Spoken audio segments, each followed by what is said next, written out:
صباح الخير يا دكاتره. النهارده هناخد اخر محاضره في البليدنج ان ايرلي بريجنسي. هو البليدنج ان ايرلي بريجنسي اخذنا فيه ايه؟ ايه اسباب البليدنج ان ايرلي بريجنسي؟ ابورشن بالظبط. ثالث حاجه الفيزيكال هرمون، ابورشن واكتوبيك، وثالث حاجه فيزيكال هرمون. انا كاتبه العنوان جيستيشنال تروفوبلاستيك ديزيزز لان هو ده العنوان الكبير. يعني فيزيكال هرمون one of the types of gestational trophoblastic disease. طب هم ايه الجيستيشنال تروفوبلاستيك ديزيزز؟ جيستيشنال من اسمها اللي هي بتاعت حمل، عشان كده احنا بندرس ده في البريجنسي، ايرلي بريجنسي. تروفوبلاست اللي هي التروفوبلاست اللي بتطلع من الفيتس او الديسك، الكوريونيك ديسك، عشان تكون لنا البلاسنتا، فبتبقى اليونت اوف ذا بلاسنتا هم التروفوبلاست. disease it is a disease of the trophoblast during gestation. فهو ده الاسم بتاع gestation trophoblastic disease.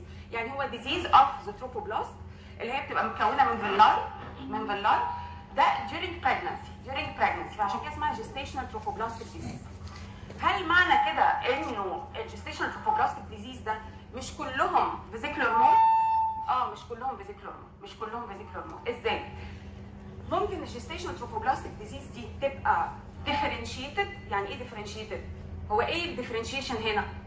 وجود ايه؟ فيلاي. بالظبط كده، وجود فيلاي، لان اليونت اوف ذا بلاسنتا فعلا هو الفيلاي. فديفرنشيتد يعني وجود فيلاي، او تبقى انديفرنشيتد فعدم وجود فيلاي. فالجستيشن تروفوبلاستيك ديزيز دي ممكن نقسمها لديزيزز ديفرنشيتد يعني فيها فيلاي، او ديزيزز انديفرنشيتد يعني ما فيهاش فيلاي. فهي تقسيمتها كده، يا اما جستيشن تروفوبلاستيك ديزيز تبقى ديفرنشيتد ان ذا فورم اوف ذا بريزنس اوف فيلاي، او تبقى انديفرنشيتد يعني ما فيهاش فيلاي. فالديفرنشيتد دي اللي هي فيها فيلاي ممكن تبقى فيزيكال هرمون اللي احنا هنتكلم عليها النهارده، اللي هي ثالث سبب من بليدنج ان ايرلي بريجنسي، او حاجه ثانيه اسمها انفيزيف مود. يعني الديفرنشيتد دي ممكن تبقى يا اما انفيزيف مود يا اما تبقى فيزيكال هرمون. فاحنا عندنا كده الجستيشنال تروفوبلاستيك ديزيز اللي هي الكاتيجوري اللي احنا بنتكلم عليها النهارده، جستيشنال لان هي during pregnancy، تروفوبلاستيك ديزيز، تروفوبلاست يعني التروفوبلاست او الفيلاي، ديزيز لان هو it is a disease. يا اما تبقى differentiated او تبقى undifferentiated. differentiated in the form of وجود فيلاي اللي هي فيزيكال هرمون، و it's a totally benign condition لان هي differentiated، او locally malignant condition اللي هي الانفيزيف مول لان هي it's invading inside the myometrium of the uterus، او تبقى undifferentiated without villi اللي هو ممكن تبقى كوريوكارسينوما، بلاسنتال سايت تيومر، او ابيثيليويد تيومر. يبقى دول الثلاثه دول مالجننت ليه؟ لان هم undifferentiated ما فيهمش فيلاي. يعني لو جيت ابص عليهم تحت جروسلي، حتى ما هو جروسلي الفيلاي دي انا بشوفها in the form of vesicles زي عن ايد العنب كده، هنبص على شكلها.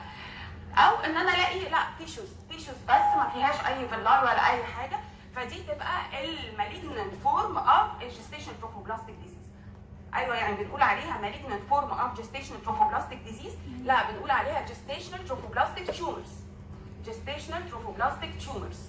ففي فرق بين كلمه gestational trophoblastic disease اللي هي بتنكلود البناين واللوكالي انفيزيف والمالجنت، وبين اني اقول gestational trophoblastic tumor اللي هي بتنكلود مين؟ الجستيشنال trophoblastic tumors. المالجنت فقط اللوكالي مالجننت، لان هو التيومر ممكن يبقى مالجننت بيهيفير او اللوكالي مالجننت، واللوكالي مالجننت ده ات از التيومر. عشان كده الجستيشن تروفوبلاستيك تيومرز بتنكلود الانفيزيف مول، كويس، والكوريوكارسينوما، بلاسنتا بسايت، والابيثيليوم. يعني الاربعه دول زي بعض ولا في فرق بينهم؟ في فرق. دول ممكن يدوا ميتاستاسيس طبعا، لكن الانفيزيف مول دي بس بتنفيد لوكالي انسايد ذا مايوميتريوم. ده فرق نمبر 1. في فروق ثانيه بالظبط كده. الانفيزيف فيها فيلاي، كويس، لان هي ديفرنشيتد ففيها فيلاي، لكن التانيين دول ما فيهمش فيلاي. فهم دول فعلا الفرقين. طب ليه انت حاطاهم في كاتيجوري واحده؟ لان كلهم اسمهم تيومرز، بس في تيومرز منهم ديفرنشيتد اللي هو الانفيزيف مول لان فيهم فيلاي ومش بيدوا ميتاستاسيس، دول لوكالي مالجنت، وفي تيومرز ثانيين منهم دول انديفرنشيتد، يعني انا حتى ما اقدرش افرقهم عن الاندوميتريال كارسينوما وكده، لان هو جاست تيشوز موجوده، abnormal tissues with areas of hemorrhage and necrosis inside the uterus. فانا اعرف منين هي اندوميتريال كارسينوما ولا كوريوكارسينوما ولا بلاسنتا سايت تيومر ولا ابيثيليويد تيومر؟ مش هعرف. هو كلهم كده يعني تيومرز وخلاص. هنفرق بينهم ازاي؟ هنشوف بعد كده في الانفستيجيشن. فده بس برود اوفر فيو عن كلمه gestational trophoblastic diseases اللي هي diseases affecting الفيلاي او البلاسنتا او الديفينيشن abnormal proliferation of the villi whether الفيلاي دول كانوا differentiated او undifferentiated. differentiated طبعا في قصه الفيزيكولار مول والانفيزيف مول، واندفرنشيتد في الثلاثه التانيين اللي هم الكوريكارسينوما بلاسنتا سايت تيومر اند ابيثيليال تيومر. فهي دي الديفينيشن اوف جيستيشنال تروفوبلاستيك ديزيزز. نيجي على البناين كونديشن بتاعتهم اللي هي مين؟ البناين التوتالي بناين كونديشن الفيزيكولار مول. الفيزيكولار مول هي التوتالي او بنسميها هايدا تي دي 4 مول، يعني فيزيكولار مول او هايدا تي 4 مول الاثنين نفس القصه.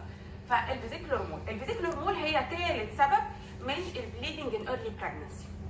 ثالث سبب ليه خدناه ثالث واحد، مش خدناه اول واحد ولا ثاني واحد بالظبط كده، هي الليست كومن. يعني احنا قلنا الموست كومن هو الابورشن الانسنس بتاعه 15%، وبعدين بعديه الاكتوبيك الانسنس بتاعه 1.5، وبعدين الليست كومن هو الفيزيكولار مول الانسنس بتاعه 0.15 بالظبط كده 0.15 approximately. طبعا هتلاقوا في كده مكتوب 1 على 150 على 200 يعني اللي هي 0.15 يعني عشان بس نبقى الانسنسز احنا متخيلين الفرق بينهم.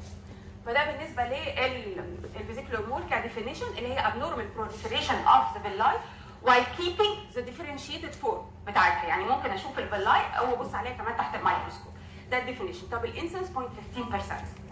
ليها تايبس. يعني ايه ليها تايبس؟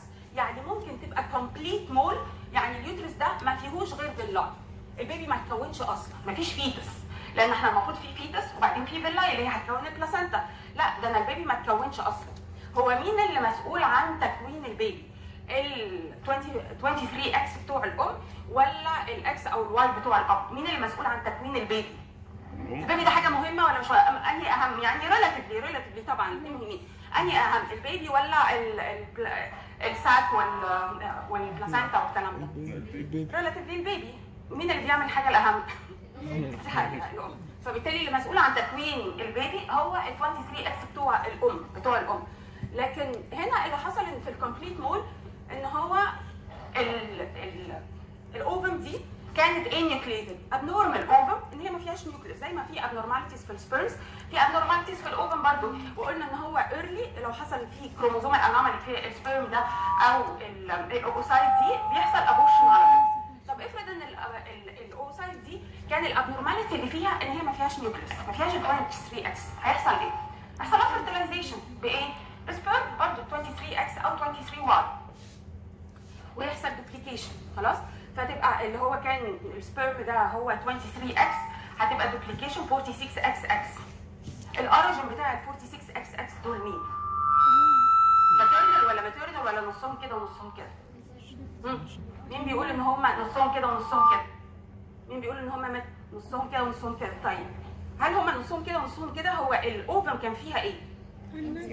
انيوكليتد، كان فيها اي ما كانش فيها اي كروموزومز.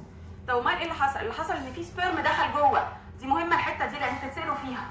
في سبيرم دخل جوه، ايوه سبيرم واحد سبيرم، وبعدين هو 23 اكس يحصل له دوبليكيشن فبقى 46 اكس اكس، لان هو اتضاعف بدل 23 اكس بقى 46 اكس اكس.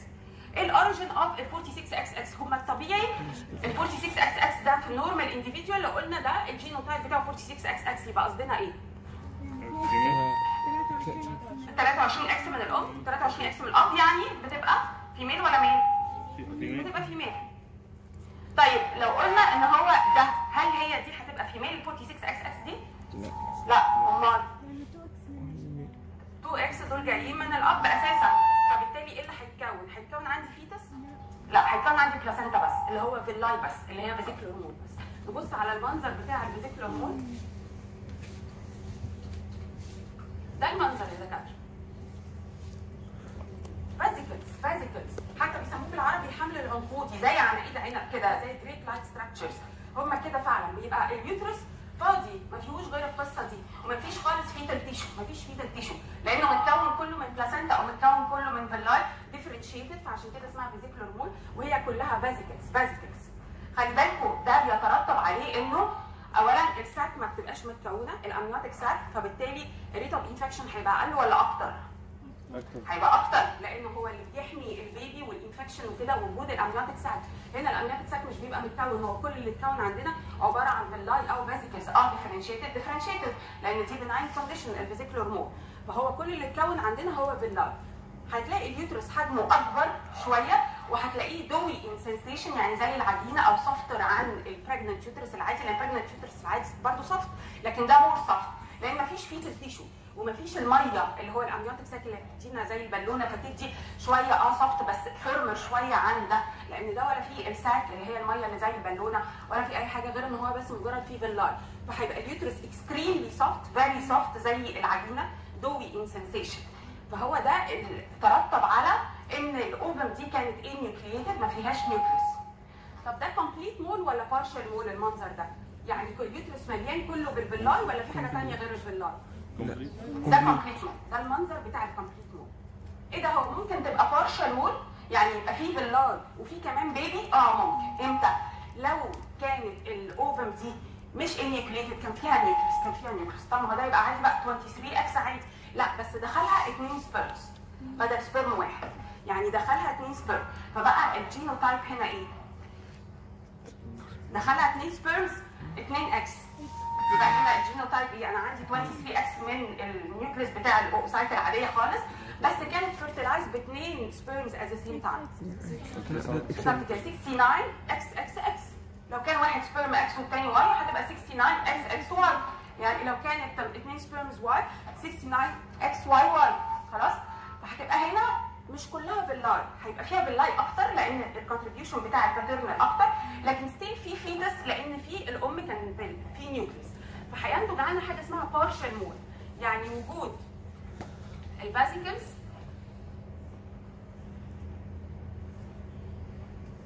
دي لو هي كومبليت مول يا دكاتره جراسي اهو جراسي اللي هو فاسيكلز بس احنا شايفينها اهو الفاسيكلز عن من قريب اهي بتبقى فيري كلير كده، بتبقى فيري كلير وفعلا جواها كلير فلويد، الفيلاي بتبقى جواها كلير فلويد، فدي كده برضو اهي كل ده كومبليت مول. او ان هو يبقى عندي بارشال مول اللي هو يبقى عندي بيبي وعندي فيلاي الاثنين موجودين، بس البيبي ديفنتلي ابنورمال، ده 69 خلاص 69 الكروموزومز اللي فيه، فالبيبي طبعا ابنورمال. اللي هو ميستيكن بايه؟ هيبقى هو ده هيكبر وينمو ويتولد وكده، امال هيحصل له ايه؟ بالظبط كده ابورشن. فبالتالي البارشال مول بتبقى فعلا فيري ميستيكن بالمست ابورشن، لانه اتس ان ابورتس. ما احنا بنقول حتى الموست كومن كوز اوف كروموزومال اوف ابورشن از كروموزومال انوماليز، ما هو كروموزومال انومالي. فاحنا عندنا في الجستيشن تروفوبلاستيك ديزيز تاني، جستيشن تروفوبلاستيك ديزيز اللي هو العنوان الكبير بتاعنا abnormal proliferation of the villi. الفيلاي دول اللي هو اليونت بتاعت البلاسينتا، فيعني هو ديزيز اوف ذا بلاسينتا، مفيش بيبي خلاص الا في اكسبشن صغيره اللي هي بتاعت البورشن. طب الجستيشن تروفوبلاستيك ديزيز دول ممكن يبقوا ديفرنشيتد او انديفرنشيتد. ديفرنشيتد يعني ايه؟ يعني فيهم فيلاي. انديفرنشيتد يعني ايه؟ يعني ما فيهمش فيلاي. اللي فيهم فيلاي دول يا اما يبقوا فيزيكولار مول توتالي بناين كونديشن، يا اما تبقى انفيزيف مول دي لوكالي مالجنت كونديشن. لوكالي مالجنت كونديشن لان هي بتنفيد انسايد يوترس بس مش بتدي ميتاستاسيس وفيها ديفرنشيتد فيلاي. او يبقوا انديفرنشيتد يعني ما فيش فيلاي خالص، احنا مش شايفين فيها فيلاي ولا جراسلي ولا تحت الميكروسكوب، من كتر ما البروليفريشن فيها سريع قوي فمش بيلحق يعمل ديفرنشيشن، فدول ليهم مالجنت بيهيفير. ودول اللي هم كوليوكارسينوما والبلاسينتا بسايد تيومر والابيثيليويد تيومر. التيومرز اللي هم ممكن ينفيدوا سواء لوكال انفيجن او يدوا ميتاستاسيس بنسميهم على بعض كلهم جستيشن تروفوبلاستيك تيومرز. مش جستيشن تروفوبلاستيك ديزيز، هم ديزيز بس تيومرز كمان. لكن الفيزيكولار مول لوحدها هي دي one of the types of gestation trophoblastic diseases.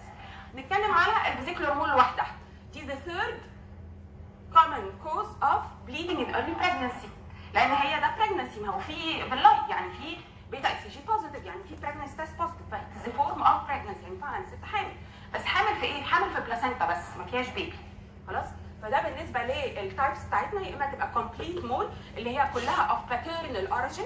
فلما يقول لك ليه بنقول باترنال اوريجين اصلا؟ لان هو الكروموزومز كلها اوف باترنال اوريجين، لكن الام ما كانش ليها اي كونتريبيوشن لان كانت النيوكليس دي كانت الاوفم دي انيوكليتد ما فيهاش نيوكليس.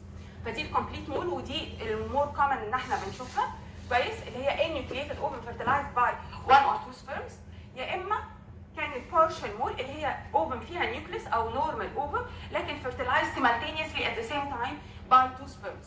فبالتالي يبقى ينتج عنها ان هو تبقى 69 XXX او XX واي او وات ايفر كويس، ودي بنسميها ان هي partial مول.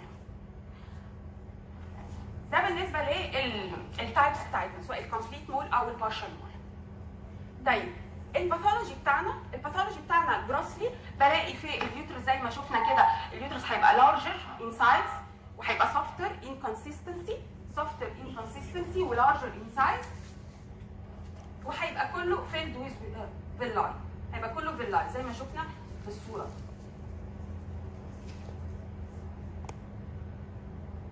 فده المنظر ان هو اليوترس هيبقى لارجر كويس وسوفتر وهيبقى فيلد ويز فيلاي، والفيلاي دي فازيكلز تقدر تشوفها عادي، يعني ممكن حتى باسج اوف فازيكلز از دايجنوستيك، يعني لو ست قالت لك انا نازل مني حاجات زي عناقيد العنب او انت بتعمل لها بي في اكزامينيشن طالع لقيت فازيكلز على ايدك، يبقى بالتالي انت يو كونفيرم ان هي دي فيزيكولار مول. فهي الباثولوجي بتاعنا اليوترس في الكومبليت مول هيبقى جاست فيلاي، مفيش ساك مفيش فيتال تيشو كويس، وطبعا سوفتر اند لارجر، وفي الانكمبليت مول هيبقى في عندنا فيتال تيشو وفيها عندنا كمان فيلاي. ده بالنسبه للبارشال مول، ده الباثولوجي اللي هو جوه اليوترس. الفيلاي دي بتسكريت حاجه ولا لا؟ سكريت ايه؟ اكس سي جي. طب ايه رايكم لو عملت ليفل اوف اكس سي جي هنا هيبقى اخباره ايه؟ عالي جدا. يعني الريفرنس بتاعنا النورمال براجنسي هيبقى اعلى من النورمال براجنسي ولا اقل من النورمال براجنسي؟ اعلى من النورمال براجنسي. اعلى بكتير كمان، لان هو ما فيهوش غير فيلاي وهي دي اللي بتسكريت الاكس سي جي. فعشان كده الليفلز اوف اكس سي جي في الفيزيكولار مول عاليه جدا ده انت ممكن تلاقيها اكتر من 100,000 وحاجات كده، يعني كنا قبل كده بنتكلم على 1000 2000 طب 100 طب مش عارف ايه، طب انا اعمل لها دبلنج تايم الاقيه ايه؟ دبلنج ايه؟ انت مش محتاج دبلنج اصلا، ده انت من اول رقم هتلاقي 100,000 خلاص دبل ايه؟ ده مش نورمال براجنسي خالص. فالاكس سي جي هنا بيبقى عالي جدا. وجود اكس سي جي عالي قوي كده بيأثر على الاوفريز، يعمل لهم ايه؟ دي كانت فاكرين الهايبر ستيميليشن سندروم بتاعه الانفيرتيليتي لما بندي احنا اندكشن اوف اوفيليشن كان منظر الاوفريز بيبقوا ازاي؟ ممكن لو حصل لها هايبر ستيميليشن سندروم بالديفرنت ستيجز اوف هايبر ستيميليشن سندروم، فدي اكنها ناتشورال فورم اوف هايبر ستيميليشن سندروم. فبتلاقي الاوفريز فعلا مليانين سيست اسمهم ثيكاليبين سيست. تفتكروا الثيكاليبين سيست دي هتبقى اكتر في البارشال مول ولا في الكومبليت مول؟ في الكومبليت، لان هي دي اللي بيبقى فيها فعلا اكتر البيتا ان سي جي عالي. لان الثانيه فيها فيلاي وفيها بيبي، لكن دي ما فيهاش غير فيلاي. فده المنظر اكنه فعلا بتاع الهايبر ستيميليشن، يعني انت ما تقدرش تفرق اذا كان ده هايبر ستيميليشن سندروم ديو تو اندكشن اوف اوفيليشن ولا ده ثيكاليبين سيست ديو تو فيزيكولار مول او كوري كارسينوما موجوده في السن. لو بصيت على البيكتشر بتاعت الالتراساوند لوحدها ما تقدرش تفرق، امال تفرق ازاي؟ هل هي دي يعني هايبر ستيميليشن سندروم از ا ريزلت اوف اندكشن اوف اوفيليشن ميديكيشن ولا دي ثيكاليبين سيست بتاعت الفيزيكولار مول؟ اتش سي جي الليفل هيبقى عالي هنا، هنا مش هيبقى عالي قوي. ايه تاني؟ في طريقه ثانيه ان احنا نفرق؟ ست كده بالهيستوري، واحده ست حامل، واحده ست ثانيه بتدور على فيرتيليتي وعمالين نحقن لها اندكشن اوف اوفيليشن، مش كده ولا ايه؟ فيري ايزي. الست قدامك اللي انت بتعملها سونار دي يا مدام انت حامل من رسم عن بقى ربنا يا دكتور، ده انا عمال اخد مش عارف ايه وايه، مش كده ولا ايه؟ ففي فرق طبعا، يعني مش ممكن اتلخبط بينهم. في واحده هي حامل اساسا براجنس بوزيتيف، وواحده ثانيه دي اندكشن اوف اوفيليشن ميديكيشن وهي بتحاول ان هي تجيب براجننت، لكن الاثنين بيدوك نفس البيكتشر باي الترا ساوند اللي هو البيكتشر بتاعت الهايبر ستيميليشن. ليه؟ عشان الاكس جي عالي، سواء انت من بره اللي بتديه عشان اندكشن اوف اوفيليشن او هي من جوه عندها عشان في اليوترس فيلاي، يعني ده الاوفري. لو حطيت كده البروب على اليوترس هتلاقي في واحده ثانيه فيها فيلاي مليانه فيلاي عشان دي فيزيكولار مول، الثانيه هتلاقي اليوترس امتي لان هي مش حامل اصلا. اوكي؟ فده بالنسبه للاوفري الباثولوجي اللي هيبقى موجود عندنا في الاوفريز. تاني يبقى احنا بنتكلم على ايه؟ جستيشن تروفوبلاستيك ديزيز، البناين فورم اوف جستيشن تروفوبلاستيك ديزيز اللي هي الفيزيكولار مول اللي هي the third common cause of bleeding in early pregnancy والانس بتاعها 0.15%. الريسك فاكتورز بتيجي اكتر في الاكستريمز اوف ايجز يا دكاتره، يعني واحده لسه سنها صغير قوي اتجوزت وهي صغيره وحملت وهي صغيره، او واحده سنها كبير. ليه؟ عشان الابنورماليتي بتاعت الاوفم اللي بتبقى موجوده، بس لقوا ان هي ممكن كمان تيجي للسن الصغير مش بس للسن الكبير قوي، وبتبقى اكتر في ايجيا، يعني اكتر في ساوث ايست ايجيا منتشر اكتر الفيزيكولار مول. مفيش اتيولوجي، احنا كل ده اللي احنا بنشرحه الباثوفيزيولوجي، لكن ايه السبب اللي خلاها تبقى فيزيكولار مول عشان اتارجت هذا السبب في يعني في التريتمنت. مفيش سبب واضح، هو بس بيجي اكتر في الاكستريم اوف ايجز، اكتر في ايجيا، واكتر لو عندهم فيتامين اي ديفيشنسي، لان هم ما بياكلوش بروتينز وكده، بيبقوا اكتر رايس ايترز وكلام من ده، فبيبقى اكتر موجود عندهم. فدي ريسك فاكتورز، دي ريسك فاكتورز، لكن مش ديفينيت ايتيولوجي. حتى لو احنا شرحناه بتاعت الكومبليت والبارشل والفيرتلايزيشن والكلام ده باثوفيزيولوجي مش ايتيولوجي، يعني ما تقدرش تمنعه. هو ده الباثوفيزيولوجي، ايه اللي حصل عشان ينتج عنه فيزيكولار مول سواء كومبليت او بارشل. الباثولوجي بتاعنا في باثولوجي جوينج اون انسايد ذا يوترس، وفي باثولوجي في الاوفرز، زي ما خدنا في الاكتوبيك كان في باثولوجي انسايد ذا يوترس نفسها اللي هو الديسيدوال، وفي باثولوجي في الفالوبيان تيوب. فهنا عندي في باثولوجي برضه في اليوترس سواء كومبليت او بارشل مول، وفي باثولوجي في الاوفرز اللي هي الفيكال ريفلينسس الموجوده دي. قلنا اكتر طبعا بنشوفها في الكومبليت مول مش في البارشل مول، لان هي دي اللي بيبقى فيها اتش سي جي اعلى. كلينيكال بيكتشر الست دي هتيجي تشتكي من ايه؟ سيمبتومز بليدنج. احنا اساسا العنوان الكبير بتاعنا بليدنج ان ايرلي بريجنسي، فهي بريجننت وبتشتكي من بليدنج. انا حامل يا دكتور وبينزل عليا دم. طبعا اول حاجه افكر فيها ابورشن، طبعا ده المنطق العادي. خلاص؟ طيب هتقولي ممكن سيمبتومز ثانيه زي ايه؟ بين ممكن يبقى في بين لان بيحصل رابيد ديستنشن لليوترس، اليوترس حجمه بيبقى اكبر، فممكن يبقى عندي بين عشان الرابيد ديستنشن اللي بيحصل بتاع اليوترس ده والديكريس سايز اوف ذا يوترس. ممكن تقول لي في باسج انا لقيت ان في حاجات غريبه نازله مني، تيشوز يا مدام؟ لا مش تيشوز، دي حاجه زي عناقيد العنب كده نازله مني. باسج تديك هيستوري اوف باسج اوف فاسيكلز. ايه كمان؟ ممكن عشان الاتش سي جي عالي فيبقى السيمبتومز اوف بريجنسي سيفير اكتر. بالظبط كده، عشان الاس جي عالي. هو اصلا الفيزيولوجيكال تشينجز during pregnancy دول بيبقوا عشان الاس جي، فلو الاس جي عالي هو فعلا هنا عالي، فممكن يبقى عندها النوزيا والفوميتنج اكتر بكتير، يعني عندها هايبر اميسيس، مش اميسيس، اميسيس يعني فوميتنج، هايبر يعني اكسسيف فوميتنج، هيبقى عندها هايبر اميسيس جرافيديرم، جرافيديرم يعني حامل، جرافيديتي حمل، فهيبقى عندها هايبر اميسيس جرافيديرم.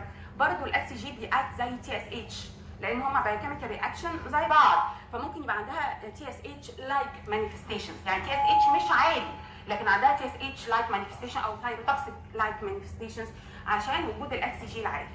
لما نيجي ناخد كمان البي اي اتش او الهايبرتنشن ديورينج بريجنسي او البريجنسي انديوست هايبرتنشن، هنلاقي من ضمن الثيوريز بتاعته الليفل اوف اكس جي، يعني لان هي بتحصل نتيجه لابنورماليتي في التروفوبلاستيك انفيجن. فهو الاكس جي ده من اكتر الثيوريز او يمكن هي the only theory acceptable عشان الديفلوبمنت اوف بي اي اتش. فبالتالي دي هلاقي ضغطها ايه ممكن؟ عالي، لان احنا بنقول ان هي اساسا الاكس جي هو اللي بيعمل ضغط عالي، بيعلي الضغط، وهي دي اساسا الاكس جي عندها عالي، فممكن يبقى هي كمان ضغطها عالي او تديفلوب بي اي اتش early in pregnancy. فدول بالنسبه للسيمبتومز ممكن تبقى bleeding كويس، ممكن تبقى passage of vesicles، ممكن تبقى هي اساسا عندها excessive nausea and vomiting. طبعا هايبرتنشن عالي ده انا هشوفه في الساينس، لكن هي ممكن تقولي عندي صداع كده ريليتد للبلاد بريشر العالي. امال ايه اللي انت كاتباه في النص ده؟ برون جوس ديسشارج. برون اللي هو ايه؟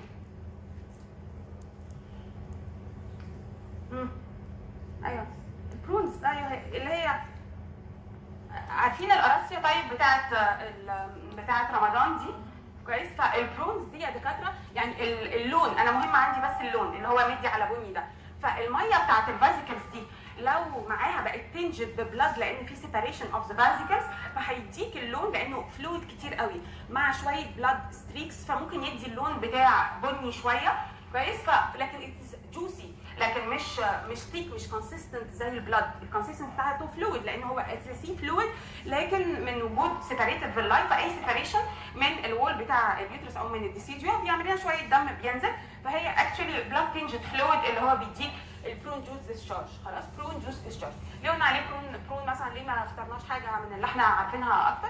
لان هم اللي بيوصفوا الحاجات دي اجانب، فانتوا لو كان مصريين او عرب او كده طبعا هتلاقي الحاجات بتاعت اللي احنا بنستخدمها اكتر، مش كده ولا ايه؟ منطقي طبعا. فده بالنسبه للسيمبتومز، السيمبتومز بتاعتها. ساينس، في حاجه في الجنرال، ما احنا ساينس يعني جنرال، ابدومينال، لوكال بي في. جنرال في حاجه في الجنرال اكزامينشن هاي بلاد بريشر، ده انت اول حاجه بتشوفها فايتال ساينس، هتلاقي البلاد بريشر بتاعها عالي. ده المفروض نورمالي during pregnancy early pregnancy انه البلاد بريشر بيبقى قليل، بيبقى فيه دروب في البلاد بريشر لحد الميد ترايمستر، فلكن هنا هتلاقي لا ده البلاد بريشر بتاعها عالي. اول حاجه ايه تاني ممكن الاقي؟ يا فندم؟ ممكن تبقى انيميا عشان الريبيتد، ما هي بليدنج ان ايرلي بريجنسي، وممكن تجي لك ببليدنج وريكارنت اتاكس او بليدنج قليله ما تديش قوي بيها يعني لحد ما تبقى هي اناميك، فممكن تبقى ساينز اوف انيميا موجوده. ساينز بتاعت الثايروتوكسيكوزيس ممكن تبقى موجوده برضو. ايه كمان؟ احنا ايه السيمتومز؟ ما السيمتومز بتترجم لساينز على طول. ممكن تبقى عندها هايبوفوليميك شوك لو هو كان سيفير بليدنج حصل. ايه كمان؟ في حاجه من السيمتومز لسه ما ترجمناهاش في ساينز. بس دي هشوفها ازاي الهايبوكاليميا دي. ساينز دي هايدريشن بالظبط كده، اكسسيف فوميتنج ممكن تجي لك بدي هايدريشن. ما انت السيمتومز على فكره هو سهل، احنا بنترجم الحقيقه، انت بتعرف بس كونسبت بتاع الموضوع هو ايه، فانت تطلع منه السيمتومز والساينز والانفستيجيشن اللي انت عايز تعملها وكل حاجه.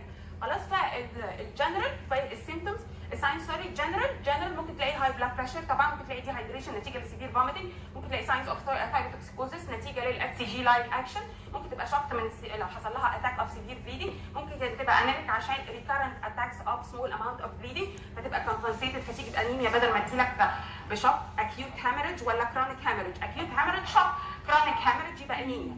فده بالنسبه للجنرال اكزامينيشن. هل في حاجه في الابدومينال اكزامينيشن؟ سوفتر يوترس هيبقى تندر؟ مش هيبقى تندر. مال larger than the period of amenorrhea. مهمه قوي ان هي هيبقى larger than the period of amenorrhea. ايه ده انت حامل في توأم يا مدام؟ لو انت فعلا متاكده من التواريخ بتاعتك ما هو ده الديفرنشال diagnosis of larger than the period of amenorrhea. لحد دلوقتي خدنا ايه larger than the period of amenorrhea؟ احنا ما خدناش غير الابوشن والاكتوبيك وهي الفيزيكولار هرمون. ايه اللي خدناه لارجر؟ الميس ابوشن بيبقى لارجر. الميس ابوشن بيبقى ايه؟ سمولر. الانكمبليت بيبقى ايه؟ سمولر. الاكتوبيك هي سمولر. اليوتر انا بتكلم على اليوتر سمولر برضه. ما خدناش حاجه، دي اول حاجه. ما خدناش حاجه، دي اول حاجه يا فندم. ماشي، دي اول حاجه. فاحنا ما خدناش، فهو ده اول حاجه فعلا ناخدها اللي هو اليوترس از لارجر ذان ذا بيريد اوف امينوريا. دي حاجه حلوه لان هي تفرق لي بين التايبس بتاعه البليدنج ان ايرلي بريجنسي. خلاص. فيبقى اول حاجه في الابدومينال اكزامينيشن هو هيبقى لارجر مور ذان ذا بيريد اوف امينوريا، ان هو هيبقى سوفتر كويس او بنقول عليه دوي انسنسيشن. دوي انسنسيشن. شكرا على كلمه دوي انسنسيشن، يعني ان هو بيبقى زي العجينه كده. فلو ما يقول لك في الكيس اليوترس دوي، ده كي وورد انه بيتكلم على فيزيكولار هرمون. خلاص، ده كي وورد عشان كده كاتباه بالاحمر، لان ده كي وورد انه بيتكلم على فيزيكولار هرمون. قلنا الجنرال اكزامينيشن، قلنا الابدومينال اكزامينيشن في الساينس، فاضل لنا اللوكال اكزامينيشن. هلاقي حاجه في اللوكال اكزامينيشن في بي والبايمانيال بازيكلز. ممكن الاقي بازيكلز بتنزل على ايدي. ايه كمان؟ يا فندم؟ ممكن يبقى في بليدنج، ممكن يبقى في بلاد او برون جوز ديسشارج ممكن. ايه كمان؟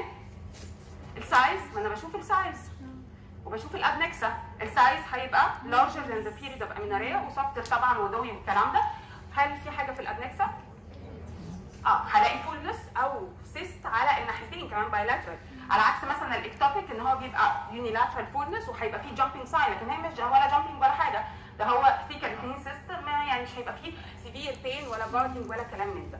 فده بالنسبه للتي بي اكزامينيشن هو الادنكسال فولنس. طبعا اليوترس نفس الكلام، هيبقى سوفتر ودوي ولارجر ذان بيريد اوف امينوريا، وممكن يبقى فيه باسج او باسجز. وليه بيبقى في ثايروتوكسيكوز؟ عشان تي اس اتش لايك، انا عندي الاكس سي جي عالي، وهو الاكس سي جي ليه بايوكيميكال رياكشن زي التي اس اتش بتاع الانتيريور بيتيوتري، فممكن يعمل لك تي اس اتش لايك مانيفستيشن اللي هو يبقى عندها ثايروتوكسيكوز. طيب في ايتم هنا انا كتبته اللي هو كومبليكيشنز. طبعا الكومبليكيشن دي ممكن تبقى الشوك، الهايبرتنشن، كل دول كومبليكيشنز. بس انا سبيسيفايد حاجه مختلفه واتس ديفرنت، وده اللي بيخلي الفيزيكولار مول اهميتها يعني تكمن من ايه؟ ان هي ممكن تتحول لمالجنت. دي فيري سبيسيفيك فيري بيكيولير للفيزيكولار مول، لان احنا ولا قلنا على الابورشن ممكن يتحول لمالجنت ولا الاكتوبيك ممكن يتحول لمالجنت، بس عندنا الفيزيكولار مول ممكن تتحول لمالجنت، ممكن تتحول لانفيزيف مول وممكن تتحول لكوريكارسينوم. فدي حاجه مميزه للغايه، عشان كده كتبتها ايتم لوحده في صوره كومبليكيشن، بالرغم انه بقيه الحاجات دي كومبليكيشنز برضه، زي ما في الاكتوبيك ممكن يحصل لها سيفير بليدنج ومورتاليتي، وهو the leading cause of mortality in early pregnancy هو الاكتوبيك وكل حاجه. بس هنا الكومبليكيشن قصدنا ان هي ممكن تتحول لمالجنت، ليها مالجنت بيهيفير. طب لو انا بتعامل مع الفيزيكولار مول وعارفه ان هي 20% ممكن تتحول لانفيزيف مول وده رقم كبير، و5% وبرضه ده رقم كبير ممكن تتحول لكوريكارسينوما.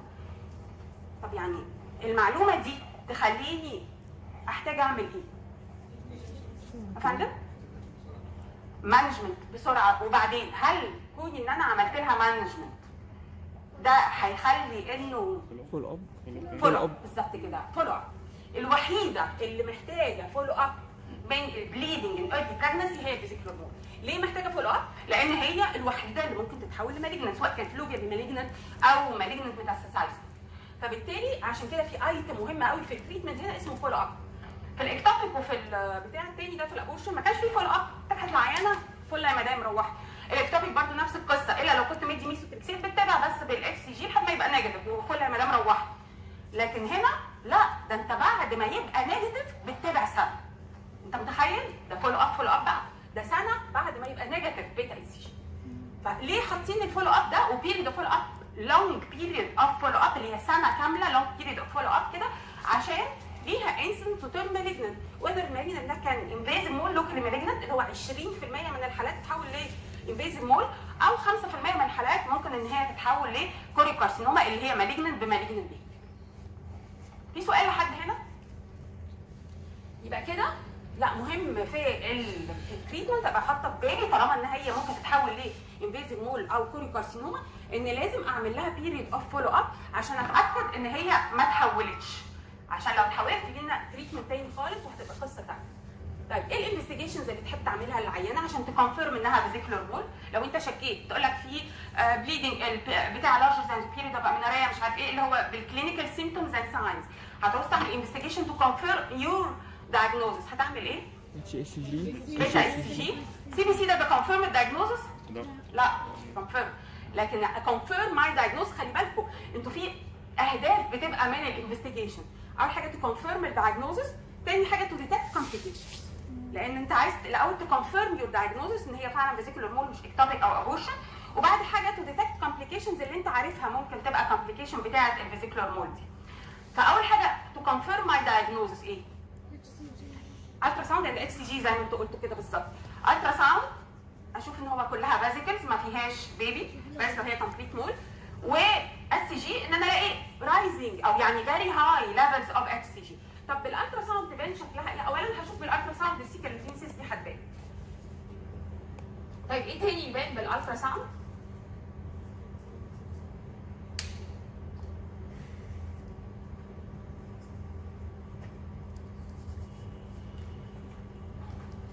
يبان لك ان هي نقط كده يعني دواير دواير دواير دواير، لان هي عباره عن فلويد خلاص، فبتبقى دواير سوداء دواير سوداء دواير سوداء، بس كل اليوترس مليان فازيكلز او دواير سوداء بنسميها سنو ستورم ابييرنس.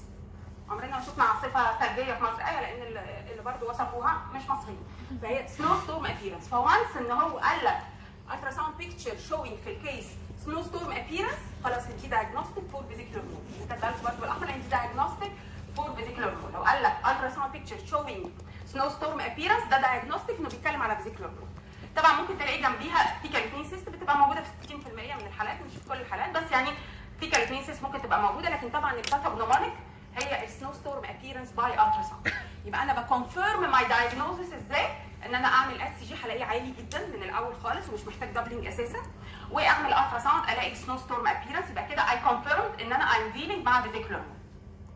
فيزيكولار مول مش انفيزيف مول؟ ايه رايكم؟ هل تحب تعمل investigations to detect any complication اللي هي ايه الكومبليكيشن بتاعنا؟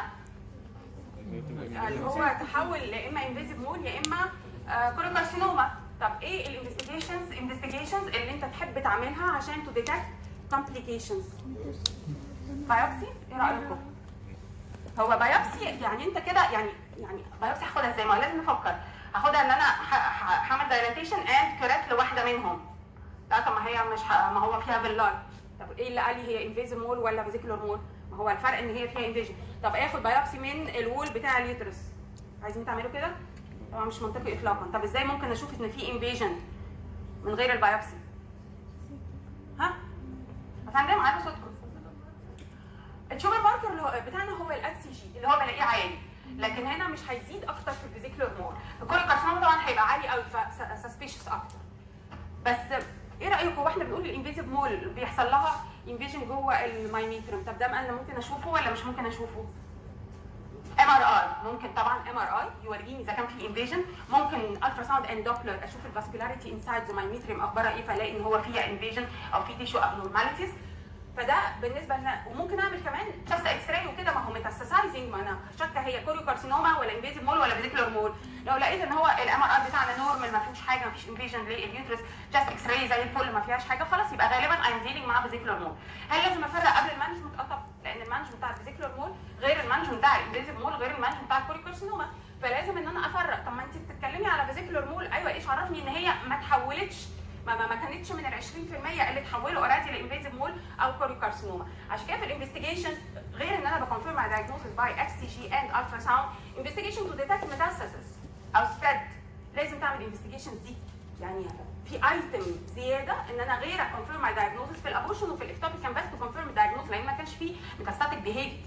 لكن هنا ولما نيجي نتكلم على كل الانكولوجي ده ليه سكيم كده بنفيل ان، حتى لو جالك تيومر انت اول مره تسمع عنه خالص، يوريثرال تيومر، تعرف برضو تكتب. فمهم السكيمز يا دكاتره، اللي هو حتى لو الموضوع انت ما قريتوش خالص قبل كده، مهم يبقى ذهنك مرتب انك انت تقدر تتكلم في كل المواضيع. طالما انت خدت بيزك ساينسز يبقى انت تقدر تتكلم في اي حاجه. فده بالنسبه للانفستيجيشن تو كونفيرم الدايجنوستس اللي انا شاكه فيه، وانفستيجيشن تو ديتكت الكومبليكيشن اللي انا برضه شاكه فيه عشان اعرف وذر اتس كومبليكيتد فمحتاجه كمان تريتمنت للكومبليكيشن ولا اتس ستيل نوت كومبليكيتد فبس هعمل مانجمنت للكونديشن اللي انا بتكلم عليها. طيب لقيت ان هي ما عندهاش ميتاستاسيس ولا حاجه، ده هي فعلا فيزيكولار مول. هتعالجوا ازاي الفيزيكولار مول؟ ايه رايكم؟ شيلوا ازاي اشيله؟ سكشن مش كراتج، خلي بالكم في حاجه اسمها سكشن ايفاكويشن او دايلاتيشن اند كراتج او سيرجيكال ايفاكويشن، فاحنا هنا عايزين سكشن وليس سيرجيكال ايفاكويشن. يعني ايه الفرق؟ في واحده بتبقى بالمعلقه الكحت بس بكحت بعمل كراتج، بعمل ايفاكويشن باي يوزنج كرات، وفي واحده ثانيه سكشن يعني بحط كده كانيولا نيجاتيف سكشن بريشر يشفط اللي موجود جوه. ايه الفرق بين الاثنين؟ في واحده الريسك اوف بيرفوريشن اعلى اللي هي انهي؟ الكرات، لان هي انا بكحت الوول بتاع اليوترس، لكن السكشن ده انا حطها بس كده جوه اليوترس وبشفط الكونتنتس خلاص، فهيبقى الريت اوف بيرفوريشن اساسا مش موجود، هبرفوريت بالنيجاتيف سكشن بريشر، عمر ما البريشر النيجاتيف هيبرفوريت الوول بتاع اليوترس. فتحبوا هنا تستخدموا انهي؟ الايفاكويشن باي اكرات ولا السكشن؟ السكشن، لان احنا قلنا ان هو مور سوفتر اكتر ودوي وكده، فطبعا بنحب نستخدم السكشن عشان نقلل الريسك اوف بيرفوريشن، ويبقى هنا السكشن عند الكاربر اوف بروستاجلاندين عشان يعمل لي كونتراكشن لليوترس فيبقى فيرمر شويه انكونسستنسي، وفي نفس الوقت انتي بايوتكس لان انا بقول ان هي هاير ريسك اوف انفكشن لان مفيش سك، فبنعمل سكشن ايفاكويشن عند الكاربر اوف بروستاجلاندين اند انتي بايوتكس. فده بيبقى بالنسبه للتريتمنت اوف فيزيكولار. لو العيانه مثلا سنها 40 سنه مش عايزه خلفه تاني بتاع، ممكن ان احنا نعمل لها هيستريكتومي، ممكن تعمل لها هيستريكتومي خلاص. لو انت كده ليه اعمل لها هيستريكتومي؟ طب الاوبشن ده ما كانش موجود في الابورشن والاكتوبي عشان دي ممكن تترن مالجنت، ليه اخد الريسك without any benefit؟ طب ما انت عملتي ريسك اوف اوبريشن ايوه، بس شلت الريسك بتاع الترن مالجنت مش كده ولا ايه؟ فكده يبقى البنفيت يا اوتوي الريسك. لو جيت اوزن البنفيت بالريسك لا ينفع طبعا ان انا اعمل هيستريكتومي هنا، بالرغم ان ده اوبشن ما كانش موجود ولا في الابورشن ولا الاكتوبي. طب ما هي مش عايزه تحمل، ايوه بس مش كل ست مش عايزه تحمل اشيل لها اليوترس. طب ما انا ليه هشيل لها اليوترس؟ لانها 20% ممكن تحول لوكالي مالجنت و5% تحول لمالجنت وهي مش عايزه اليوترس، فهي عندها ريسك. لو انا سبت لها اليوترس هسيبه ليه؟ اذا كنت بقول فولو اب سنه وتقعد بعد كده وممكن خلال السنه دي تحول لمالجنت، طب ما هو ده ريسك عالي وهي اصلا مش عايزه اليوترس. فكده يبقى البنفيت بتاوتوي الريسك عشان ما اعملش بقى بيريد اوف فولو اب وهي كده مش عايزه ان هي حمل، فعشان اشيل الريسك بتاعت انها 20% تحول للوكالي انفيزيف او 5% تحول لمالجنت. عشان كده هنا في الاوبشن بتاع الهيستريكتومي موجود لان هي ممكن تتحول لمالجنت، لكن ما كانش موجود في الاكتوبيك وفي الابورشن. ليه؟ بالرغم ان هم حتى مش عايزين عياله كومبليتد ذير فاميلي وكل حاجه، لكن البنفيت مش بيأوتوي الريسك ابدا. دي ابدومينال سيرجري وليها موربيديتيز ومورتاليتيز عاليه، مش هعملها غير لو كنت محتاجاها. وكلمه هي مش عايزه عيال او it is a method of contraception، لا عمرنا ما بنعمل هيستريكتومي as a method of contraception. انا عامله هيستريكتومي هنا مش as a method of contraception، انا عاملاها عشان الريسك بتاع الديزيز ده ممكن يتحول لمالجنسي وذر ان هي لوكال انفيزيف او انفيزيف مالجنسي. فبالتالي انا عملتها بروفيلاكتيك عشان ما تحولش مالجنسي، لان انا عارفه انه في 20% ريسك تيرن مالجنت وذر ان هي كانت لوكال او 5% لمالجنت او ميتاستاسايد. فعشان كده ممكن يبقى في الاوبشن بتاع الاستراتيجي. كويس. هو احنا عندنا هنا فيلاي ممكن تبقى موجوده، ما احنا بنقول فولو اب للبيتا اس سي جي. طب ازاي يبقى البيتا اس سي جي لسه عالي وانا شلتها خلاص؟ يبقى وممكن يبقى في مايكروسكوبيك لسه موجود للفيلاي. ما هو كون البيتا اس سي جي ما it didn't drop immediately to zero، يبقى في سورس اوف فيلاي موجوده صح؟ ده احنا بنقول احنا بنعمل فولو اب ازاي؟ بنعمله كل اسبوع خلاص؟ وبتقعد ايه يعني مثلا كان 100,000 البيز لاين بتاعك قبل ما تعمل ايفاكويشن، بعد كده تلاقيه مثلا 50,000، تيجي على الاسبوع اللي بعده 40,000، تيجي على الاسبوع اللي بعده 30,000، تيجي على الاسبوع اللي بعده 30,000 زي ما هو ايه ده، تيجي على الاسبوع اللي بعده ابتدى يبقى 20,000. تطمن يعني تفضل كده معاها لحد ما يبقى نيجاتيف. وانس انه بقى نيجاتيف برضه بنعمل بقى مش اسبوع، كل شهر بيتا اي سي جي عشان تتاكد ان هو يفضل نيجاتيف لمده سنه. ساعتها لا دي مش هتتحول مالجنس. ليه؟ لان هنا في الجستيشنال تروفوبلاستيك تيومرز كويس هي بتديك هيستوري اوف فيزيكولار مول، او ممكن تبقى اون توب اوف ابوشن او اكتوبيك او فول تيرم بريجنسي، بس اكستريملي رير. هي ان جنرال بتبقى اون توب اوف فيزيكولار مول، تديك هيستوري اوف فيزيكولار مول مثلا من 4 شهور او من 5 شهور او من سنه. يعني ممكن ان هي تتحول لمالجنت بس مش immediately لو انا ما شفتهاش، يعني تتحول مالجنت لوجود مايكروسكوبيك انفيجن للفيلاي دي لسه موجود. فعشان كده بنعمل البيريد اوف فولو اب، لان هي لو كانت الفكره ان هو وانس انا شلتها خلاص هي ما بقتش موجوده، لا هو ده مش الوضع. عشان كده بنعمل البيريد اوف فولو اب بتاعتنا.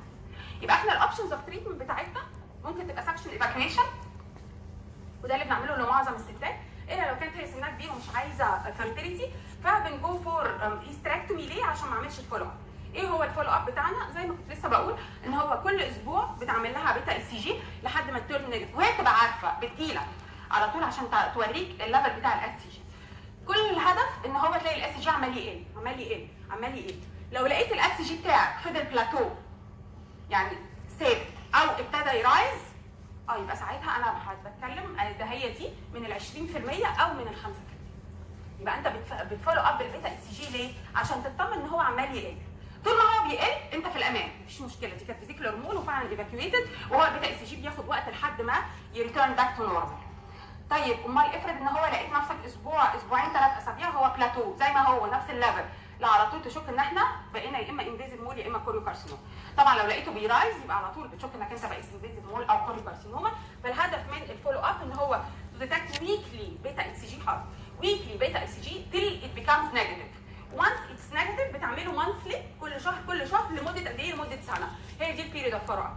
طب ممكن بعد كده تحول مالجنت؟ ممكن، بس يعني ده اكستريملي رير، فيعني الكوست بنفيت مش اكستريملي رير. طب افرض وانا بعمل لها الفولو اب ده شي جوت بريجننت، هفرق ازاي هي بيتا اس سي جي ده بيعلى عشان هي شي جوت بريجننت ولا البيتا اس سي جي ده بيعلى عشان هي بقت انفيزيف مول او كوريو كارسينوما؟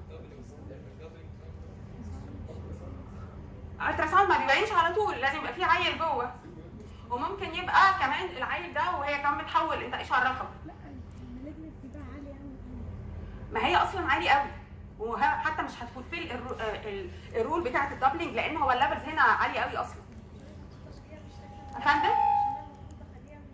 ايوه انا بديلها كونتراسبشن يا دكاتره وانا هستناها كده مع نفسها؟ لا، ده وايل دوينج المانثلي الكلام ده هي to use COPs combined oral contraceptive pills for the whole duration of follow up. امال انا هعرف follow up ازاي؟ انا مش هزعل احمد. ايه ده مش هحمل، ده انا كنت عايزه، ده العيل ده ما كانش عيل، ده انا بذاكر. معلش يا مدام، لان ده في ريسك اوف مالجنسي فلازم نعمل هذا الفولو اب. ما ينفعش ان انا اسيبك كده لحسن يتحول لمالجنت يطلع لنا مرض وحش ولا بتاع. لازم على الاقل سنه ما يبقاش في حمل عشان نطمن على البيبي اللي جاي بعده، لكن ما ينفعش انك انت تحملي. طيب ليه سي او بيز؟ ليه ادي لها كومبايند اورال كونتراسبتيف بيلز؟ ما ركب لها لولا.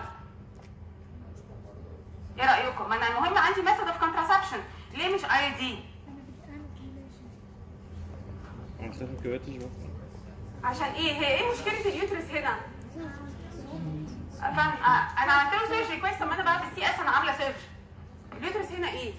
سوفت، فيري سوفت، لايبل تو بيرفوريت وانا بركب اللولب خلاص. فعشان كده بستخدم سي او بيز لان اليوترس هنا فيري سوفت، فببقى قلقانه لان انا وانس ايفاكويتد انا محتاجه ميثود اوف كونتراسبشن طول فتره الفول اب، فعلى طول ببقى عايزه اخليها تستخدم ميثود اوف كونتراسبشن. يعني وانس اي ايفاكويتد على طول بقول لها استخدمي بقى كونتراسبشن، او اركب لها لولب. لا مش هقدر اركب لولب، ده انت عماله تقولي اليوترس سوفت ودوي وما اعرفش ايه، فمش هينفع تركبي لولب، خلاص يبقى هو سي او بي. عشان كده ما قلناش ميثود اوف كونتراسبشن وسبيسيفايد ان هي لازم تبقى سي او بي كومبايند اورال كونتراسبتيف بيلز عشان امنع الكونسبشن، عشان از ميثود اوف كونتراسبشن فور ذا هول بيريد او ديوريشن اوف فولو اب. فهو ده الفولو اب، والفولو اب في التريتمنت بتاع الفيزيكولار مول مهم للغايه، مهم جدا. يعني ما ينفعش تتكلم على سكشن ايفاكويشن وهيستريكتومي من غير ما تجيب الفولو اب ابدا. يعني انا لو انا بصحح يعني يمكن احط لك ثلث النمره نص النمره ده لو انا كنت بقى مزاجي فله، لكن لازم تعملها فولو اب لان انت كده يو ار ميسنج، يو ار نوت سيف. وانت اهم حاجه تبقى سيف وبعدين افيشنت. يو ار نوت سيف لان هي العيانه اتحولت منك بمالجنت وانت قاعد ساكت كده مش داري بنفسك، فما ينفعش، لازم تبقى سيف وبعدين افيشنت. فبالتالي لازم البيريد اوف فولو اب ده عشان السيفتي بتاعت البيشنت. كان في سؤال؟ هي اصلا على الكونتراسبشن ديت بقت بريجننت. ما هي دي، ما هو مش المفروض ان هي تبقى بريجننت على الكونتراسبشن، لان هي لازم تمشي يعني على ريجولار كونتراسبشن. هتضطري بقى تعملي اللي هي بتاعت الميتاستاسيس وكده عشان تعرفي اذا كانت هي دي توردز ميتاستاسيس ولا تورد ان هو ده بريجننسي.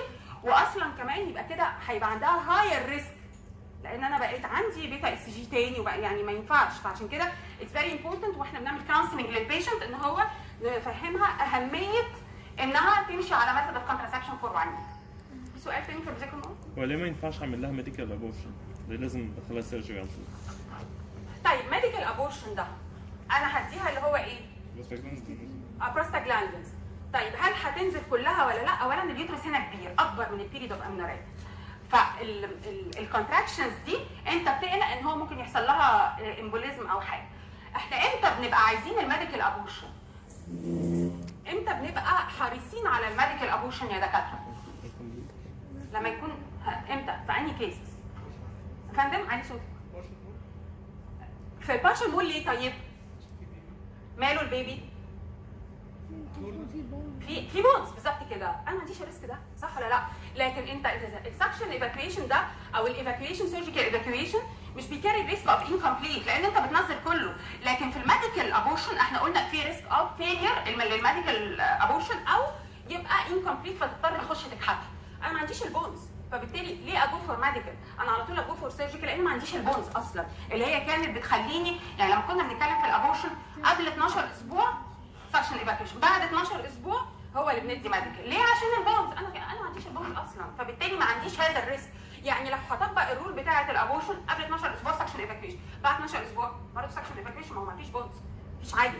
ليه؟ لان السيرجيكال احسن عشان بتعمل كومبليت ايفاكويشن، لكن الميديكال ممكن يفضل لك برضه لسه كونتنتس جوه تحول الابورشن لانكمبليت ابورشن او تحول الفيزيكولار مول لانكمبليت فيزيكولار. ايوه ايه المشكله؟ او انكمبليت ايفاكويشن او فيزيكولار مول، ايه المشكله؟ لو فيه دم بقى، لو فيه دم، لان انت نزلت شويه او في شويه فيزيكلز نزلوا منك وشويه ثانيه لسه باقيين. السيباريشن بتاع الفيزيكلز ده بيعمل دم، وخصوصا اليوترس ده enlarged وضوي وسوفت انكونسستنسي كده، ويعني سوفت يعني مش بيكونتراكت اللي هو بيوقف الدم هذا الكونتراكشن، فهو مش بيكونتراكت بروبرلي، فبالتالي هيبقى عندك سيفير بليدنج.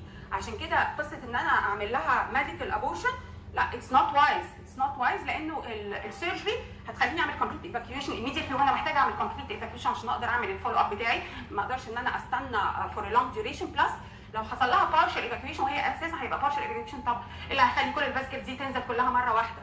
وبعدين اليوترس كمان اتونيك، عشان كده بنقول ان احنا بندي اندر كفر اوف بروستاجلاندينز عشان يكونتراكت، فبالتالي يوقف البليدنج اللي هو بوست ابورتيف او بوست بارتم اللي لازم بيحصل اماونت اوف بليدنج، لان كان عندي سيفير بلاد سبلاي اكسسيف بلاد سبلاي رايح لليوترس، فلازم تعمل لها اندر كفر اوف بروستاجلاندينز. طب ما قلناش البروستاجلاندينز ده في التانيين لان اليوترس اكشولي كان مور اور ليس كونتراكتد خلاص، يعني ما بيبقاش فيري سوفت وفيري وديستندد بالمنظر ده زي اليوترس بتاع الفيزيكولار مول.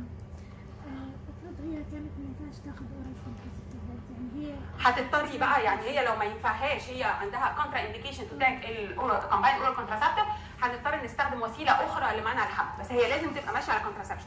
بس ميثود اوف كونتراسبشن از نوت كونترا انديكيتد طبعا، هيبقى الكومباين اورال كونتراسبتيف بس. طب لا مضطره اركب لها لولب، خلي بالك لان انت ممكن تكالكوليت بمنتهى السهوله، يعني كل حاجه ليها دروباك. في سؤال في الفيزيكولار مول يا دكاتره؟ نيجي على الانفيزيف او الكوليوكارسينوما او البلاسنتا سايت تيومر اللي هم جستيشنال تروفوبلاستيك تيومرز. التيومرز او الانكولوجي ان جنرال ده ليه سبيسيفيك سكيم هنتمرن عليه لما نبتدي الانكولوجي، بس انا حطيته هنا ليه؟ لان الكوليوكارسينوما بتتذاكر من هنا، انتوا هتلاقوا الكوليوكارسينوما موجوده في الابس وموجوده في الجاين، انتوا بتذاكروها مع الابس، بتذاكروها مع الاوبستاتريكس، بتذاكروها هنا، عشان كده انا حطيتها فول، يعني كتبتها فول زي ما المفروض ان احنا نذاكرها من الجاينيكولوجي، لان هي هتتذاكر من مكان واحد، زي مثلا ما قلنا بيرينيال بيلز اند لاسيريشن ده هيتذاكر من الاوبستاتريكس، يعني فالحاجات بتتذاكر من مكان واحد وليس تتذاكر مره واحده.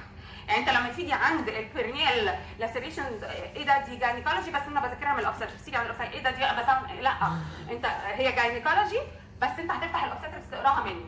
جيت بتذاكر الاوبستاتريكس هتقراها تاني لان الموضوع مهم، بدليل انه متكرر مرتين، نفس القصه برضه في الكوليوكارسينوما، الموضوع يعتبر مهم لانه كده متكرر مرتين، بس بدل ما تبقى انت بتذاكره هنا بطريقه لانه مكتوب بطريقه ومكتوب بطريقه، هي نفس المعلومات بس مكتوبه ان ديفرنت ويز، فانت بتذاكرها بس من سورس واحد عشان تبقى انت عامل يونيفيكيشن وما تلخبطش نفسك. طيب السكيم بتاعنا بيبقى ديفينيشن طبعا، انسيدنس، اتيولوجي، باثولوجي، كلينيكال بيكتشر، انفستيجيشن، تريتمنت، عادي خالص. طب امال ايه المميز هنا يعني؟ الديفينيشن عندنا abnormal proliferation of the villi. كويس؟ whether differentiated as in invasive mode or undifferentiated as in choriocarcinoma, placental site tumor او epithelioid tumor. ده definition. incidence very rare choriocarcinoma. خلاص؟ واحنا عامة باي ديفولت لما بتكلم عن gestation trophoblastic tumors هي the most common فيهم هي choriocarcinoma. عشان كده باي ديفولت لما بنتكلم عليهم بنقول على طول choriocarcinoma اللي هي the most common من كل اللي احنا بنقولهم دول. It's rare. It usually develops in 5% of the cases of vesicular mole، يعني it develops on top of vesicular mole. ممكن on top of abortion أو full term ممكن، بس extremely rare. فهي usually on top of vesicular mole في 5% of the cases. ده instance. Etiology كانت vesicular mole وتحولت الاتيولوجي بتاعها vesicular mole which turned malignant. خلاص which turned malignant، وبتبقى أكتر في الهاي ريسك اللي هم أكتر من 40 years old في ايجيا مش عارف ايه اللي هو الريسك فاكتورز. ده باثولوجي. كل التيومرز الباثولوجي بتاعهم لازم يبقى جراس مايكروسكوبي ومعاهم حاجه اسمها جريدنج عشان اشوف التيومر ده المالجنت بيهيفير اخباره ايه. هو جريد 1 يعني المالجنت بيهيفير بتاعه مش قوي، ولا جريد 2 يعني انترميديت مالجنت بيهيفير، ولا جريد 3 يعني هاي مالجنت بيهيفير. فبنشوف جراسلي هلاقي في اللايف بس في الانفيزيف مول اللي هي ممكن الاقي شكل كده الفيلا بس في الانفيزيف مول، لكن في الكوليوكارسينوما بلاسنتا سايت او كده يبقى ده جراسلي تيشوز، بتبقى تيشوز with areas of hemorrhage and necrosis زي ما خدته في الباثولوجي زمان اللي هو جراسلي تيشوز كده او areas of hemorrhage and necrosis. مايكروسكوبي undifferentiated سايتو وسنسيتي تروفوبلاست دول في الكوليوكارسينوما، لكن اللي بيميز البلاسنتا سايت تيومر والابيثيليوي دول انترميديت فيلا، لان هنلاقي الفيلاي بيبقى برايمري فيلاي بعدين سكندري وفي انترميديت فيلاي، فهو اللي بيميزهم ان هو اندر ذا مايكروسكوب ممكن تلاقي انترميديت فيلاي فده المميز. يعني مايكروسكوبيك بيكتشر بتاعتها undifferentiated cytosynthetic trophoblast except in invasive mole هيبقوا differentiated فيلاي، وفي البلاسنتا سايت والابيثيليوي دول هلاقي انترميديت فيلاي. ده المايكروسكوبيك بيكتشر. الجريدنج في كل التيومرز اللي في الكون واحد، يعني مش اللي في النساء، لا كل التيومرز. يعني انت لو عايز تكتب باثولوجي بتاع اي تيومر الجريدنج ده ما بيتغيرش. جريد 1 less than 5% malignant undifferentiated cells. يعني البروجنوزس هنا جود ولا باد ولا انترميديت؟ بالظبط، لان ده less than 5% of التيشوز كلها اقل من 5% malignant undifferentiated، لكن الباقي differentiated، فطبعا very good prognosis. يعني جريد 1 very good prognosis طبعا لان هو less than 5% malignant undifferentiated cells. جريد 2 5 to 50% malignant undifferentiated cells، يعني تقريبا من 5 لنص السيلز malignant undifferentiated. intermediate prognosis. grade 3 more than 50% malignant undifferentiated cells، ده طبعا bad prognosis او الورست prognosis. فالجريدنج ده هو نفسه اللي هنقوله لما نيجي نتكلم على اندوميتريال كارسينوما، سيرفايكال كانسر، اوفيريان كانسر، فالفال كانسر، فاجينا، اي نوع من الكانسر.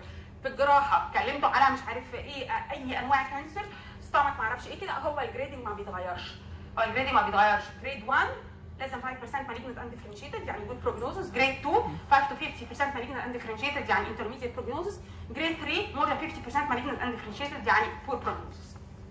يبقى الباثولوجي لازم ينكلود الثلاثه دول. كروس انا كده هبص هلاقي ايه؟ لو انا سبيسيمن مثلا بعمل لها هيستراكتنج بعمل كده هشوف ايه؟ هشوف تيشوز ويز ارياز اوف هيمريج اند نيكروز. مفيش فيلاي لو كنت بتكلم على انفيزيف مول ده جراس. طب مايكروسكوبيكالي عملت هيستراكتومي بعته باثولوجي هيشوفوا ان هو عندهم انديفرنشيتد سيلز وذر كانت سايتو او سيسيتو تروفوبلاست كوريوكارسينوما، لكن هيلاقوا انترميديت تروفوبلاست في البلاسنتا سايت تيومر وفي الابيثيليويد تيومرز. ده مايكروسكوب. طب جريدنج هيقولوا لي جريدنج ايه؟ لازم الجريدنج ده عشان اعرف انا بتكلم على مالجنت بيهيفير شكله ايه؟ فهل هو اوف جود بروجنوزس ولا اوف انترميديت بروجنوزس ولا اوف باد بروجنوزس؟ ده لازم يحدد لي. يعني بتلاقي ريبورت الباثولوجي بيقول لك ان هو مايكروسكوبي احنا شفنا على سيلز ما اعرفش كذا كذا كذا تقريبا 70% اوف ذا سيلز ار مالجنت اندفرنشيتد سيلز. يبقى هو بيتكلم على جريد كام؟ 3 فوق 3 بالظبط كده، لان اكتر من 50% مالجنت اندفرنشيتد سيلز هو بيقول لك في 70% مالجنت اندفرنشيتد سيلز هو بيتكلم على جريد 3 اللي هو باد بروجنوزس اللي هو الورست بروجنوزس، عشان وانت بتدي تريتمنت تبقى وانت بتكونسل بيشنت تبقى عارف البروجنوزس بتاعك اخباره ايه. فده بالنسبه للباثولوجي. بعد كده نتكلم على الكلينيكال بيكتشر. الكلينيكال بيكتشر سيمبتومز ساينز و سبريد. طالما في عندنا هنا مالجنسي يبقى لازم السبريد، لان ممكن تبقى كلينيكال بيكتشر اوف الميتاستاسيس او اوف السبريد ده، فعشان كده بتبقى سيمبتومز وساينز في الكلينيكال بيكتشر بلس بنزود السبريد معايا. يبقى احنا كده ديفينيشن لاي تيومر عادي، وبعدين الانسنس بتاعه كومن ولا مش كومن كويس، والاتيولوجي بتاعه لو ليه سبيسيفيك اتيولوجي زي ما هناخد في الاندوميتريال كارسينوما والسيرفايكال كانسر كده لو ليه سبيسيفيك اتيولوجي. باثولوجي الباثولوجي ده جراس مايكروسكوبي جريدنج. الجريدنج ثابت في كلهم. كلينيكال بيكتشر سيمبتومز ساينز والسبريد. سيمبتومز بتاعه الجستيشن تروفوبلاستيك تيومرز. ايه السيمبتومز؟ ها بليدنج، ممكن تيجي ببليدنج طبعا. ايه كمان؟ ماشي ممكن ديسشارج. ايه حاجه مهمه هنا؟ سيمبتومز يعني هتقولها لك العيانه. سيمبتومز يعني العيانه بتقول انا لسه ما عملتش اكزامينشن. سيمبتومز ها بالظبط كده. هيستوري اوف بريجنسي، هيستوري اوف فيزيكولار مول طبعا، مش كده ولا ايه يا دكاتره؟ فهيستوري اوف في مول ايفاكويشن، هيستوري اوف يعني على طول هتقول لك مش كده ولا ايه؟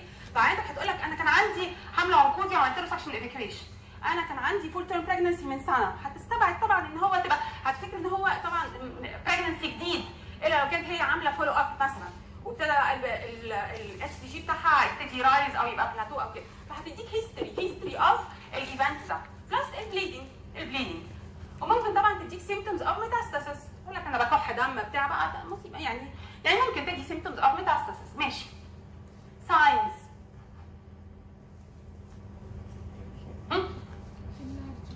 ها؟ لا دكاتره ما توقفوش مخكم، فكروا على طول. ده على طول لازم تبقوا بتفكروا عشان ما يجيلكوش الزهايمر على فكره، لان كل ما تدرب الحاجه زي ما تدرب عضلاتك مش هتبقى ويك، لما تدرب مخك برده مش هيبقى ويك، مش كده ولا ايه؟ فلازم تبقوا على طول بتفكروا. ها كويس. ساينس في المكان فين يعني ايه؟ يعني انا لازم امشي بسكيم عشان ما الخبطش نفسي. ساينس يبقى جنرال ابدومينال لوكال. ساينس جنرال ممكن المكان فين. ايوه بمعنى اشوف ايه يعني؟ ها ممكن تبقى تشتك. ما هو ساينس اوف مالجنسي ما كلكم عارفينها. ايه كمان ساينس اوف ميتاستاسيس يا دكاتره. هو الميتاستاسيس دي بتبقى ان جنرال لفين؟ لوس اوف اباتايت بالظبط كده، لانج وليفر وبرين وبون. خلاص. ساينس بقى ها ممكن يعني هيموبتسس بالظبط كده. ايه كمان؟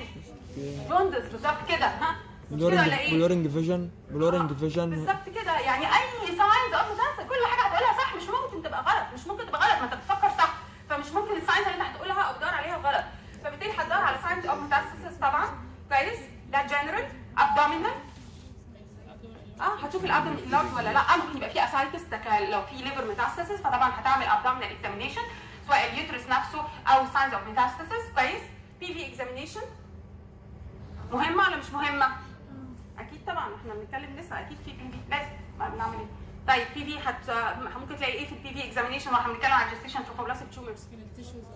فندم؟ تيشوز نازله. وفعلا بتلاقي تيشوز كده غريبه نازله وفيها هامرج اند نيكروزس وليها اودر كده مش حلوه. ها؟ ايه؟ علوا صوتكم يا جماعه. انتوا بتفكروا بيزد على حاجه حتى لو انتوا مش عارفينها في السب كونشس بتاعكم، بس بيزد على حاجه ساينتفك صح. فديفنتلي اللي هتقولوه مش ممكن يبقى غلط، او تفكيركم مش هيبقى غلط. ممكن نحطه انترايت لكن مش هيبقى غلط، هيبقى يعني ليه راشونال بيهايند، فاحنا بنحترم هذا الراشونال. بي في قلنا ممكن يبقى فيه باسج اوف تيشو. ايه كمان؟ سوفت انلارج يوترس، لان انا بتكلم على تيومر جستيشنال. ما هو اسمه جستيشنال، شوفوا بلاستيك تيومر جستيشنال، بدا اس جي عالي فجستيشنال، فطبعا هيبقى اليوترس سوفتر عن الجاينيكولوجي يوترس، وهيبقى انلارجد لان هو فيه جواه تيشوز او كده. فالبي في اكزامينشن بتاعنا ممكن الاقي تيشوز طبعا، ممكن الاقي سوفت يوترس باسج اوف تيشوز، دي البي في اكزامينشن. طب السبريد، السبريد بيبقى سبيسيفيك لكل كانسر. يعني في كانسر السبريد بتاعه اكتر لوكال، في كانسر السبريد بتاعه اكتر ليمفاتيك، في كانسر السبريد بتاعه اكتر بلاد. الكوريوكارسينوما السبريد بتاعها اكتر فعلا بلاد لانجز، اوكي؟ ففيري كومن. او اللوكال سبريد اللي هو للفاجينا، خلاص؟ فالسبريد بتاعنا في بلاد سبريد لانج ليفر برين اند بون، بس طبعا اكترهم لللانج طبعا. وممكن يبقى لوكال سبريد للاوفريز، ما هو ده تيومر في اليوترس، ممكن يبقى للاوفريز او للفاجينا. ليمفاتيك سبريد unheard of، يعني extremely rare انه يبقى عندنا ليمفاتيك سبريد. على عكس مثلا سيرفايكال كانسر ده نمبر 1 ليمفاتيك سبريد. مثلا في الاندوميتريال كانسر اللوكال سبريد احنا بنجمعهم لما نوصل للحاجه. يعني لما اجي للاندوميتريال كارسينوما واحنا خدنا كوريو كارسينوما واقول لكم موست كومن لوكال، طب الكوريو كارسينوما كانت ايه؟ لا دي موست كومن بلاد سبريد. اوكي؟ فده بالنسبه للكلينيكال بيكتشر. سيمبتومز هتقولها العيانه واهمها هيستوري اوف فيزيكولار مول قبل كده، كويس؟ ساينز، جنرال اكزامينيشن، ابدومينال اكزامينيشن، لوكال اكزامينيشن او بي في اكزامينيشن، سبريد دايركت وليمفاتيك وبلاد. بس طبعا هيبقوا هنا برتبهم ببلاد وبعدين دايركت وبعدين ليمفاتيك لان هو اكستريم رير. فده بالنسبه للكلينيكال بيكتشر. طب ايه الانفستيجيشن؟ هل تحب تعمل انفستيجيشن ولا مش محتاج؟ لا لازم طبعا. اعمل انفستيجيشن لايه بقى؟ اتش اس جي، بيتا اتش اس جي، وايه؟ chest x-ray. جاست اكس راي. يعني انتوا بتتكلموا في ايه دلوقتي؟ انفستيجيشن، انتوا ايه الكاتيجوري اوف ذيس انفستيجيشن اللي انتوا بتتكلموا عليها؟ تو ديتكت ميتاستاسيس. طبعا انا محتاجه في اي نوع من الكانسر انفستيجيشن تو كونفيرم الدايجنوزس، تو ديتكت سبريد، تو اساس فيتنس اوف ذا بيشنت فور سيرجري. لان انا بتكلم على كانسر، انا ما اتكلمتش في القصه دي على في اي عيانه ثانيه لان كلهم ستات تشايلد بيرنج بيريد وكلام من ده. لكن هنا عندنا 3 كاتيجوريز مهمين جدا: to confirm my diagnosis, my suspected diagnosis, to detect spread، كويس؟ وتو اساس فيتنس اوف ذا بيشنت فور سيرجري لان ممكن قوي احتاج ان انا اعمل لها سيرجري. ايه الانفستيجيشن تو كونفيرم يور دايجنوزس اللي هتحب تعملها؟ الترا ساوند، اس جي. طبعا اس جي هلاقيه في السماء عالي موت اكتر من الفيزيكولار مولت كمان طبعا، لان الكوريو كارسينوما دي كلها عالي جدا، خلاص؟ سواء في الانفيزيف او كوريو كارسينوما. البلاسنتال سايت تيومر ليها سبيسيفيك تيومر ماركر اللي هو الاتش بي ال، هيومن بلاسنتال لاكتوجين. لما نيجي ناخد البلاسنتا هنلاقي ان هي اندوكراين اورجن، بتسكريت اس سي جي وبتسكريت اتش بي ال وبتسكريت كمان استرادايول وبروجستيرون. فهو الانترميديت تروفوبلاست دول بتسكريت اكتر الاتش بي ال او الهيومن بلاسنتال لاكتوجين. عشان كده بنعمل في لو انا مش متاكده ان هي كوريو كارسينوما، واكشلي هتاكد ازاي؟ مش هعرف اتاكد دلوقتي، فبعمل الاتش سي جي وبعمل اتش بي ال. فلو لقيت الاتش سي جي عالي، وطبعا الموست كومن هو كوريو كارسينوما فعلا باي ديفولت لما بنتكلم على جستيشن تروفوبلاست تيومر يعني كوريو كارسينوما، فدفنتلي تو كونفيرم ماي دايجنوز اللي هو اتش سي جي هو ده اللي هلاقيه عالي. ممكن اعمل اتش بي ال هلاقيه عالي فقط في حالات البلاسنتا سايت تيومر. الترا ساوند طبعا زي ما انتوا قلتوا هلاقي اليوترس ده لارج وسوفت وفيه تيشوز وارياز اوف هيموريج اند نيكروزس، مفيش باللايت. لو انا بتكلم على كوريو كارسينوما ممكن الاقي حاجات فاسيكلز بسيطه كده لو بتكلم على انفيزيف مور. ايه كمان ممكن الاقيه بالالترا ساوند؟ تيكالوتين طبعا، ده تيكالوتين بالعبيط، اكس جي بنقول في السماء مش كده ولا ايه؟ فطبعا التيكالوتين بطريقه رهيبه. هوريكم بس صوره يوترس متشال. شايفين منظر الدكاتره؟ شايفين الاوفرز؟ ده الاوفرز نفسهم شكلهم اكبر من اليوترس. شايفين الاوفرز شكلهم ايه؟ مليانين تيكالوتينسيس، مليانين. ايه ده؟ طب انا لو عملت فيزيكولار مول وايفاكيويشن هعمل ايه في البتوع دول؟ هسيبهم ولا هعمل لهم مانجمنت؟ اعمل ايه للتيكالوتينسيس دول يا دكاتره؟ ها؟ مين بيقول اسيبهم؟ مين بيقول اشيلهم؟ هتشيلهم ازاي؟ هتشيل يعني هتشيل ايه؟ لا ده عامله هيستريكتومي الست. ايوه التيكالوتين زي الهايبر ستيميليشن سندروم بتاع الاو اتش اس اس يعني ايه التريتمنت بتاعنا ليهم؟ سيمتوماتيك تريتمنت. وانس انك انت تريليز الفيلاي، ما يبقاش فيه فيلاي اللي بيعملوا القصه دي خلاص. طب امال الست دي متشالين اهو، متشالين بايه؟ مش متشالين السيست، متشالين الايه اللي متشالين؟ كارسينوما. بالظبط كده، متشالين الاوفريز كلهم باللي فيهم، ومتشال اليوترس، يعني معمول لها بان هيستريكتومي او توتال ابدومينال هيستريكتومي بايلاترال سالفنجيوفراكتومي. ايه ده؟ ده تريتمنت للفيزيكولار مول ده؟ ايه رايكم؟ انا ممكن اتريت فيزيكولار مول باي بان هيستريكتومي؟ الفيزيكولار مول في اوبشن تو بي تريتد باي هيستريكتومي. ايوه لو كان مكتوب والله العظيم قدامنا اهو على البورد، لو كانت كبيره ومش عايزه فيرتيليتي فممكن، بس اكشولي بنعملها بس توتال، ما بنشيلش الاوفرز. ليه؟ لانها بنت صغيره لسه في التراي بيري بيريد، فمش هعمل هيستريكتومي، لكن مش بان هيستريكتومي. اسيب الاوفرز. ايه ده اسيب الاوفرز بالمنظر العجيب ده؟ ايوه ما هم خلاص، ما انا شلت الفيلاي كلها فهيرجراسوا انسايد، بس عشان ما ادخلهاش في مينوبوزال سيمبتومز. اوكي؟ بس عشان نبقى كل حاجه متخيلينها. امال هنا ممكن تبقى ايه؟ غالبا دي انفيزيف مول اللي انا رحت شايله معاها كمان البتاع ده، فعشان خفت ان هو يتحول لميتاستاسيس، وهي ممكن تبقى ميتاستاسايز للاوفرز وكده، فغالبا دي كانت انفيزيف مول مش فيزيكولار مول اللي هو اتشال معاها كمان الاوفرز. هو ممكن اخد بايوبسي؟ منين؟ ما هو احنا عشان نقول حاجه كل حاجه ممكنه، بس لازم نبقى عارفين طب هي منين، فالفيزيبيليتي بتاعتها اخبارها ايه؟ فده مهم. هاخد بايوبسي منين؟ اندوميتريوم مثلا بتاع بس. ايوه هتوصل له ازاي؟ ما هو تيشوز، فانت هتلاقي تيشوز. انا لما اشيل هذه التيشوز ايه اللي هيحصل؟ لما ابتدي اعمل سكشن او سيفير بليدنج. فعشان كده بتبقى بتعتمد تو كونفيرم يور دايجنوزس على الحاجات دي. لكن مثلا حاجه زي الاندوميتريال كارسينوما اقدر اخد من غير مثلا يبقى هايل لو انا اندوميتريال هايبربليزيا مثلا او حاجات كده. لكن هنا بتبقى قلقانين من السيفير بليدنج لان هو ده جيستيشنال، يعني حمل، يعني الفاسكولاريتي هنا بتبقى رهيبه. طيب يبقى احنا تو كونفيرم الدايجنوزس طبعا اتش سي جي، اتش بي ال لو هي بلاسنتا سايد تيومر، والترا ساوند بلاقي البيكتشر بتاع التيشوز وكده، يعني بلاقي الكافيتي بتاعه اليوترس مليانه ايكوجينيك ماس كده غريبه، وهلاقي طبعا سيكاليتين سيست ديفنتلي ده اكيد موجودين في الاوفيز. فده بالنسبه للتو كونفيرم دايجنوزس. انفستيجيشن تو ديتكت سبريد، تحبوا تعملوا ايه انفستيجيشن تو ديتكت سبريد؟ شيست اكس راي، الترا ساوند على الابدومن اشوف الليفر اخباره ايه، اذا كان فعلا في ميتاسس في الليفر ولا لا. دي كمان شيست اكس تشست راي، اكس راي قبل كمان الالترا ساوند، لان احنا بنقول اللنجز فيرست خلاص. التشست اكس راي عشان تديتكت اذا كان في حاجات موجوده برده في اللنجز ولا لا، لان هي اول ميتاسيس بلاد سبريد بيروح لللنجز. اوكي؟ سيتي برين، سيتي برين طبعا، بون سكان طبعا، يعني دي الحاجات اللي هي بشوف تو ديتكت سبريد. وبعد كده انفستيجيشن تو اساس فيتنس اوف بيشنت فور سيرجري، اي سي جي، سي بي سي، ليفر فانكشنز، كدني فانكشنز، عشان لو هي العيانه داخله العمليات ابقى متاكده ان الليفر فانكشنز كويسه، كدني فانكشنز كويسه، اي سي جي بتاعها كويس، يعني الحاجات دي العاديه. فده بالنسبه للانفستيجيشن. في سؤال لحد هنا يا دكاتره؟ تفتكروا هو لو راح الفاجينا ده كده يعتبر يعني بلاد بون سبريد ولا دايركت او ده لوكال سبريد، ده لوكال سبريد. تفتكروا التريتمنت هيبقى ايه؟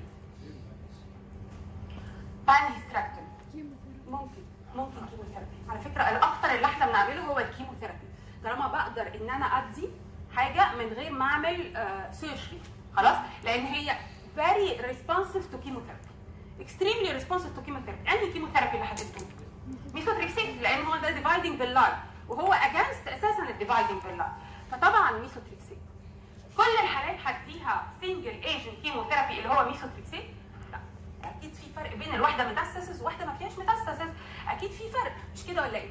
فعشان كده الفيجو قسموا الفيجو اللي هي ابريديشن فور فيجو فيدريشن اي انترناشونال او جي اوبستريكس جاينيكولوجي. طب ايه مكتوبه كده؟ هي ملخبطه شويه لان هي فيدراسيون انترناسيونال دوبستريك اي دو جينيكولوجي، هي بالفرنش ماشي، فهي الفيجو انترناشونال فيدريشن اوبستريكس اند جاينيكولوجي.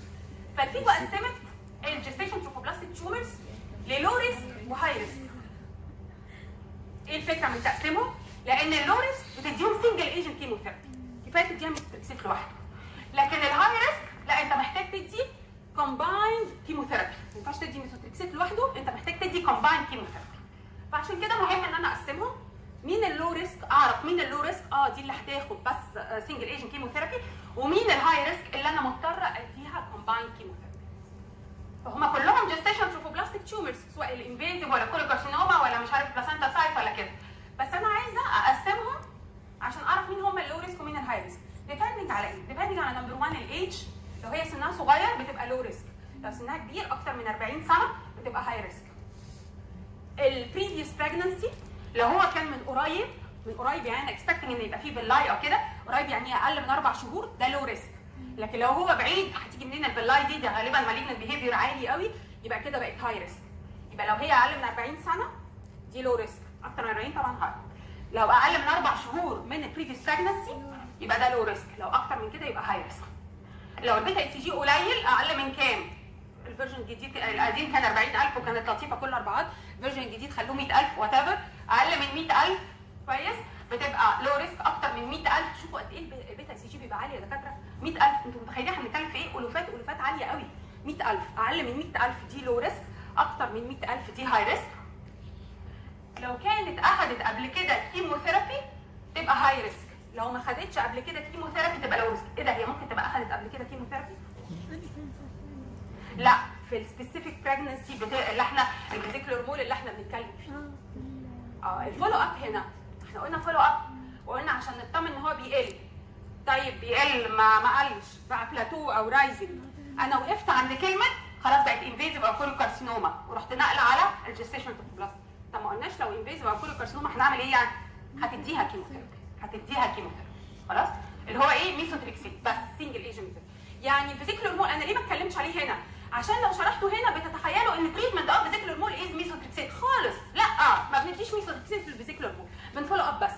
امال امتى ممكن ندي ميثوتريكسيت في الفيزيكال هرمون؟ لو البيتا اي سي جي فضل بلاتو او رايز بس، غير كده ما بديش. عشان كده ما جبتش سيرته، عشان ما تتلخبطوش ان هو على طول بتفتكروا فيزيكال هرمون يعني ميثوتريكسيت. اطلاقا، فيزيكال هرمون يعني سكشن ايفاكيويشن بس، اند فولو اب. طبعا اند فولو اب، لو الفولو اب بيقل خلاص خلصنا، مفيش اي مشكله خالص. لو الفولو اب اني تايم كان بلاتو او رايزنج، لا ادي بقى هنا ميثوتريكسيت سنجل ايجنت ميثوتريكسيت. فهي دي اللي تديك هيستوري، تيجي تتابع معاك بعد كده وتقول لك ايه؟ لا انا ما خدتش قبل كده ميثوتريكسيت، او تقول لك انا خدت قبل كده ميثوتريكسيت. فاللي ما خدتش قبل كده ميثوتريكسيت دي لو ريسك، ده انت تديها ميثوتريكسيت عادي يعني سنجل ايجنت، مش محتاج تدي كومباين. لكن اللي اخذت هيستوري اوف انتيك اوف كيموثيرابي ميثوتريكسيت قبل كده، لا دي هاي ريسك، ده انت مش هتدي بقى ميثوتريكسيت بس لوحده، انت لازم تدي كومباين. تاني بنقسم الجستيشنال تروفوبلاستيك تيومرز ليه؟ لو ريسك وهاي ريسك.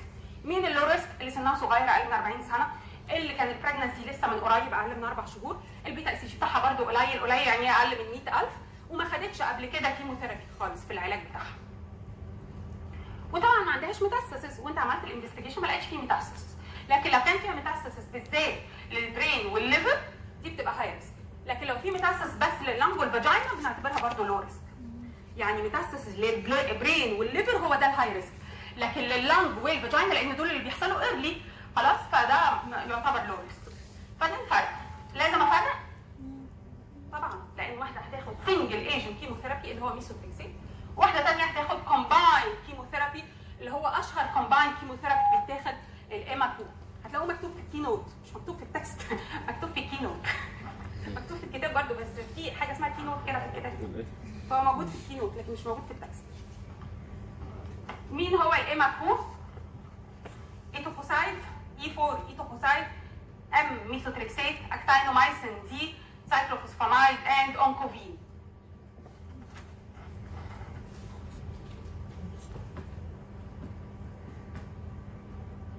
ايتوكوسايد، ميثوتريكسيت، اكتينومايسين دي، سايكلوفوسفامايد اند اونكوفين. فهتديها كومباين، لو هي هاي ريسك هتديها كومباين كيموثيرابي، لو هي لو ريسك بتديها بس ميثوتريكسيت. لو زي ما خدنا الميثوتريكسيت بنديه ازاي؟ اللي هو 1 مللي جرام بير كيلو جرام بادي ويت، وبعدين بقيس البيتا اي سي جي قد ايه 3 وداي 7 اطمن ان هو بيقل، وبعدين بعد كده اقيسه كل اسبوع اطمن ان هو لسه بيقل كويس. يعني كده هي شي از ريسبونسيف تو ميثوتريكسيت. فهو بندي الميثوتريكسيت عادي، ونبقى عارفين طبعا سايد افكتس بتاعته ان هو ممكن يعمل مايلو سبريشن، هيباتوتوكسيك، نيفروتوكسيك، ستوماتايتس ومش عارف نوزيا وكده. يعني الميثوتريكسيت العادي زي ما احنا كنا اتكلمنا عليه في التوب. في سؤال هنا يا دكاتره، مهم نبقى فاهمين الكونسبت بتاعه الجستيشن تروفوبلاستيك تيومرز او الجستيشن تروفوبلاستيك ديزيزز، ان هي مختلفه بالرغم ان احنا بليدنج ان اني بريجننس المفروض ده فيري بناين كونديشن. المشكله فيها ان هي ممكن تتحول لمالجننت، عشان كده ابتدينا نتكلم على سبريد وميتاستاسيس ومش عارف كيموثيرابي وحاجات كده معاها. يعني احنا عندنا بنفرقهم ازاي جستيشن تروفوبلاستيك ديزيز، يا اما ديفرنشيتد يعني in the presence of villi اللي هم فيزيكولار مول بناين او انفيزيف مول لوكال مالجنت، او انديفرنشيتد يعني ما فيهاش فيلاي اللي هم كوريوكارسينوما، بلاسنتا سايت تيومر اند ابيثيليويد تيومر. الثلاثه دول مع الانفيزيف مول اسمهم جيستيشن تروفوبلاستيك تيومرز لان هم تيومرز. اوكي، تيومرز وذر ان هم كانوا لوكال مالجنت اللي هي الانفيزيف مول او كانوا ميتاستاسايزنج زي بقيه الحاجات دي. مهم هنا ان البلاسنتا سايت تيومر والابيثيليويد كيمو ريزيستنت، يعني دول اللي هيحتاجوا تعمل لهم هيستريك. يعني احنا كوريوكارسينوما ممكن التريتمنت بتاعنا يبقى ميثوتريكسيت بس وفولو اب او كومباين كيموثيرابي وفولو اب، ما تحتاجش انك انت تعمل لها هيستريكتومي. طب مين اللي لازم هحتاج اعمل لها هيستريكتومي؟ هي البلاسنتا سايت تيومر او الابيثيليويد لان دول كيمو ريزيستنت. طب ما انا هعرفهم ازاي؟ هو اتش بي ال اللي هيبقى عالي بقى مش اتش سي جي. فندم بالظبط كده. يعني انترميديت فيلاي دي هعرفها بعد البيوبسي. طب قبل البيوبسي ما انا لسه ما عملتش بيوبسي وما خدتش هيستريكتومي، هتلاقي الاتش بي ال هو اللي عالي مش الاتش سي جي. فبالتالي دول كيمو تعرفي ان هم بنتكلم على بلاسنتا سايت تيومر او ابيثيليويد تيومر يبقى بنجو فور هيستريكتومي لان هم اصلا كيمو ريزيستنت. يعني مهما اديت لها ميثوتريكسيت او كومباين برضه مش هياتاك التيومرز اللي موجوده، فبالتالي لازم انك انت تجو فور هيستريكتومي. طب افرض ان هو لقيت ان هي العيانه اساسا كبيره، احنا كل ده بنعمله عشان برضه لو عينتك ريلاتيف صغيره عايزه اليوترس بتاعها وكده، لكن افرض ان هي العيانه اصلا كبيره خلاص انت ممكن تجو فور هيستريكتومي، مش لازم تديها كيموثيرابي سنجل او مالتيبل او كده. احنا ليه القصه دي؟ لان هو جيستيشنال تروفوبلاستيك تيومر، يعني ممكن يجي في واحده صغيره لسه عايزه تبريزيرف الفيرتيليتي بتاعتها، فعشان كده بتضطر تديها كيموثيرابي وذر ان هو كان سنجل ايجنت او كومبايند عشان تبريزيرف اليوترس. طب افرض ان هي كانت كبيره، طب من باب اولى بقى زي ما قلنا في الفيزيكال هرمون ان هي تعمل لها اصلا هيستريكتومي، والهيستريكتومي دي هتقول لك هو كان كذا او كذا بس خلاص، يعني كان كذا او كذا ما انت يعني مش محتاج تدي كيمو، غير لو لقيت ان هو بعد ما عملت الهيستريكتومي، ساعات بعد ما تعمل الهيستريكتومي يبقى لسه عندك موجود البيتا سي جي موجود عالي. ليه؟ عشان الميتاستاسيس، فانت هتروح مدي برده الكيموثيرابي ده عشان الحاجات الميتاستاسيس اللي موجوده في الليفر في اللنج مش عارف في الفاجينا في الكلام ده. لكن انت لو عملت هيستريكتومي الاول طبعا هتقلل قوي الدوز بتاعه الكيموثيرابي اللي انت محتاج تديها لان انت شلت السورس بتاع الفيلا. فلو هي محتاجه اليوترس هو اللي هتديها كيموثيرابي ان ذا بريزنس اوف ذا يوترس عشان تبريزيرف الفيرتيليتي بتاعتها. لو هي شي كومبليتد هير فاميلي اوريدي خلاص يبقى انت ممكن تعمل لها هيستريكتومي وتفولو اب لقيت البيتا اي سي جي فعلا قل قوي لان هي ما كانش عندها ميتاستاسيس، فبالتالي هتروح انت مش محتاج تدي ميثوتريكسيت. لقيت لا لسه عندها ميتاستاسيس او كده يعني ما كانش لوكال مالجنت لا دي ميتاستاسايزنج، يبقى هتروح مدي ميثوتريكسيت او كومباين على حسب هو الميتاستاسيس ده موجود فين، في البرين وفي الليفر ولا موجود في اللنج وفي الفاجينا. لنج وفاجينا هدي سنجل ايجنت، لو كان الميتاستاسيس ده موجود في البرين او الليفر يبقى محتاجه ان انا ادي كومباين كيموثيرابي. في سؤال؟ هو الفيديو مالوش قيمه؟ الايه؟ فيديو لا الراديو لا، هم كيمو يعني راديو ريزيستنت. هو الكيموثيرابي فيري كيمو سنسيتيف لان الديفايدنج باللاي ده دي يعني ايه، فانت بتدي حاجه اجانست الدي ان اي. هتبقى نفس البيكتشر، اوكي يعني فانت هتتلخبط بينهم هم دول ولا دول، هتعرف بالاتش بي ال. طب لازم ان انا يعني افرق لان في واحد كيمو ريزيستنت يعني مش هتجرب اساسا انك انت تدي كيموثيرابي، لازم تجو فور هيستريكتومي على طول. اتش بي ال في البلاسنتا سايت تيومر. اوكي خلي بالك احنا بنتكلم على مالجنسي هنا، فمالجنسي في ممكن يبقى مايكروسكوبيك سبريد موجود في الاوفريز انت مش عارفاه، فدايما في المالجنسي يا دكاتره بنعمل توتال ابدومينال هيستريكتومي اند بايلاترال ساركنجو اوبريكتومي طالما ان انا شاكه ان ممكن يبقى عندي مايكروسكوبيك سبريد موجود. اوكي طبعا يعني وبعدين كمان كده بتقللي الريسك بتاع الكيموثيرابي اللي انت يعني الدوز بتاعت الكيموثيرابي اللي بتدي، فات از جاستيفايد ان هو في المالجنسي اشيل الاوفريز. لكن لو انا بتكلم على بناين كونديشن زي فايبرويد ولا ادنومايوزس ولا فيزيكولار مول ات از نوت جاستيفايد فبتسيب لها الاوفريز. اوكي فعلى حسب انت بتويل بنفيت ريسك بتاع كل حاجه انت بتعملها. يعني الكوريوكارسينوما والتروفوبلاستيك تيومرز بنفرق بينهم بس بالاتش بي ال؟ هو معظمهم على فكره بيبقوا كوريوكارسينوما، يعني قليل قوي لو لقيتي الاثنين دول، وحتى كنا زمان مش بنفوكس عليهم، احنا دلوقتي بقينا بنقول اسمهم ليه؟ عشان هم كيمو ريزيستنت. لو لقيتي انك انت ما عرفتيش تفرقي فعملتيهم على ان هم كوريوكارسينوما، ابتديتي تدي لقيتي ان هو البيتا اي سي جي مش بيقل، خلاص هتجو فور هيستريكتومي. عامه بنعرف الدايجنوزس ده ريتروجريد، لما نلاقي بتاع الباثولوجي بعت لنا ان هو ده طلع بلاسنتا سايت تيومر او طلع ابتيريال، اقول عشان كده ما كانتش ريسبوندنج مش عارف. لكن هو ديفنتلي احنا بنلاقي الدايجنوزس ده بيجي لنا ريتروجريد، يعني بتروح انت مديها انت الدايجنوز هي لو ريسك ولا هاي ريسك من الكرايتيريا بتاعتنا. الكرايتيريا انت كلها سيمبتومز وانفستيجيشنز، يعني اف سي جي في ديماتاسيس ولا لا في الحته دي بتاع، يعني مش محتاج باثولوجي، مش محتاج في اللو ريسك والهاي ريسك ان انا اعرف هي بلاسنتا سايت ولا كوري كارسينوما. انت محتاج بس تعرف هو الجستيشن توفوبلاستيك تيومر ده هو لو ريسك ولا هاي ريسك. خلاص انت لقيته بالكرايتيريا بتاعتك ان هو لو ريسك، هتجو فور سنجل ايجنت وتعيد البيتا سي جي تتاكد ان هو بيقل. لو لقيت بالكرايتيريا ان هو هاي ريسك هتجو فور كومبايند وهتعيد البيتا سي جي انه بيقل خلاص انت ماشي في التراك الصح. ما بيقلش هتروح جو فور هيستريكتومي. لما تعمل الهيستريكتومي بقى اللي هتلاقي ان هو بيقول لك ايه ده، خلي بالك ده كان بلاسنتا سايت تيومر ما كانش كوري كارسينوما زي ما انت كاتب لي، لان انت بتبعت له في الباثولوجي ريبورت يعني انترجيشن ماركس كده او كويري كوري كارسينوما، هيقول لك لا ده كان ابثيليويد او كان بلاسنتا سايت، تقول عشان كده ما كانش ريسبوندنج للكيموثيرابي اللي انا كنت عمالها دي بس خلاص. يعني هي غالبا ريتروجريد، ما بيبقاش ان هو الدايجنوزس انتي جريد، وفعلا مش محتاجه. يعني انا بس اللي محتاجه اعرفه الفيجو ستيج. يعني ايه الفيجو ستيج؟ يعني مثلا لما تجيلك حاله ودي جات لهم قبل كده كيس وكانت سنو ستورم ابييرنس، طبعا فيزيكولار مول، هتعمل لها ايه؟ سكشن ايفاكيويشن. فولو اب ازاي؟ بيتا اس سي جي، لقينا البيتا اس سي جي بتاعنا عمال يرايز يرايز او بلاتو. تعمل ايه؟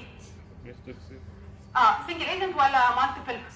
تعمل ماشي دي سنجل ايجنت، بس هو قبل ما تعمل سنجل ايجنت ولا مالتيبل انت شكيت ان جستيشن تروفوبلاستيك تيومر، اعمل فيجو ستيج عشان تعرف انت محتاج تدي سنجل ايجنت ولا مالتيبل ايجنت. يعني اعمل فيجو، يعني اعمل لها تشست اكس راي واعمل لها ليفر ابدومينال الترا ساوند وكده عشان تشوف هو ده سيم انت محتاج وشوف الليفل بتاع البيتا اس جي بتاعك قد ايه عشان تعرف هي لو ريسك ولا هاي ريسك. يعني قبل ما ابتدي اديها ميثوتريكسيت عامه بنعمل الفيجو ستيجنج ده عشان اعرف انا بتعامل مع واحده لو ريسك ولا هاي ريسك. لو كانت لو ريسك يبقى بجو فور ميثوتريكسيت، لو كانت هاي ريسك يبقى بجو فور كومبايند كيموثيرابي. فانت بعد ما تلاقيها ان هي رايزنج او بلاتو او كده بليفل اوف اتش سي جي معين، لقيت الليفل ده قليل وانت اساسا هي بتتابع معاها بقالها شهرين ولا حاجه وهي الست سنها صغير وكده، واساسا كنت عاملاها تشست اكس راي ما كانش فيه وليفر وكده ما كانش فيه غير في اللنج، خلاص دي لو ريسك هتجو فور ميثوتريكسيت. بس كانت البيتا سي جي اساسا عاليه جدا وهي ست كبيره ومش عارف وبقى لها سنه كانت حامل وكلام من ده وكان فيها برين وخلاص يبقى دي هاي ريسك يبقى هتجو فور كومباوند. اوكي واضحه؟ هي مش صعبه، هي مش صعبه، بس محتاجه نبقى بس فاهمين احنا بنعمل ايه ونمشي ازاي، يعني عشان نبقى فاهمين انه لا مش كل حالات فيزيكولار مول ميثوتريكسيت طبعا، بس لازم فول اب عشان اعرف انا هحتاج ادي ولا مش هحتاج.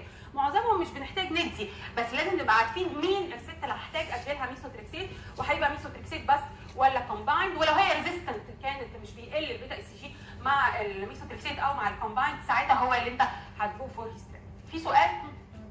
بس اليوترس ولا كمان على حسب الكونديشن بتاعتك. يعني لو هي فوق ال 45 عامه ان جنرال، لو فوق 45 سنه بنشيل الاوفريز، لو هي تحت 45 سنه عامه بنسيب الاوفريز. اوكي طالما انا مش بتكلم في مالجنسي، لو بتكلم في مالجنسي يبقى كده هشيل الاوفريز.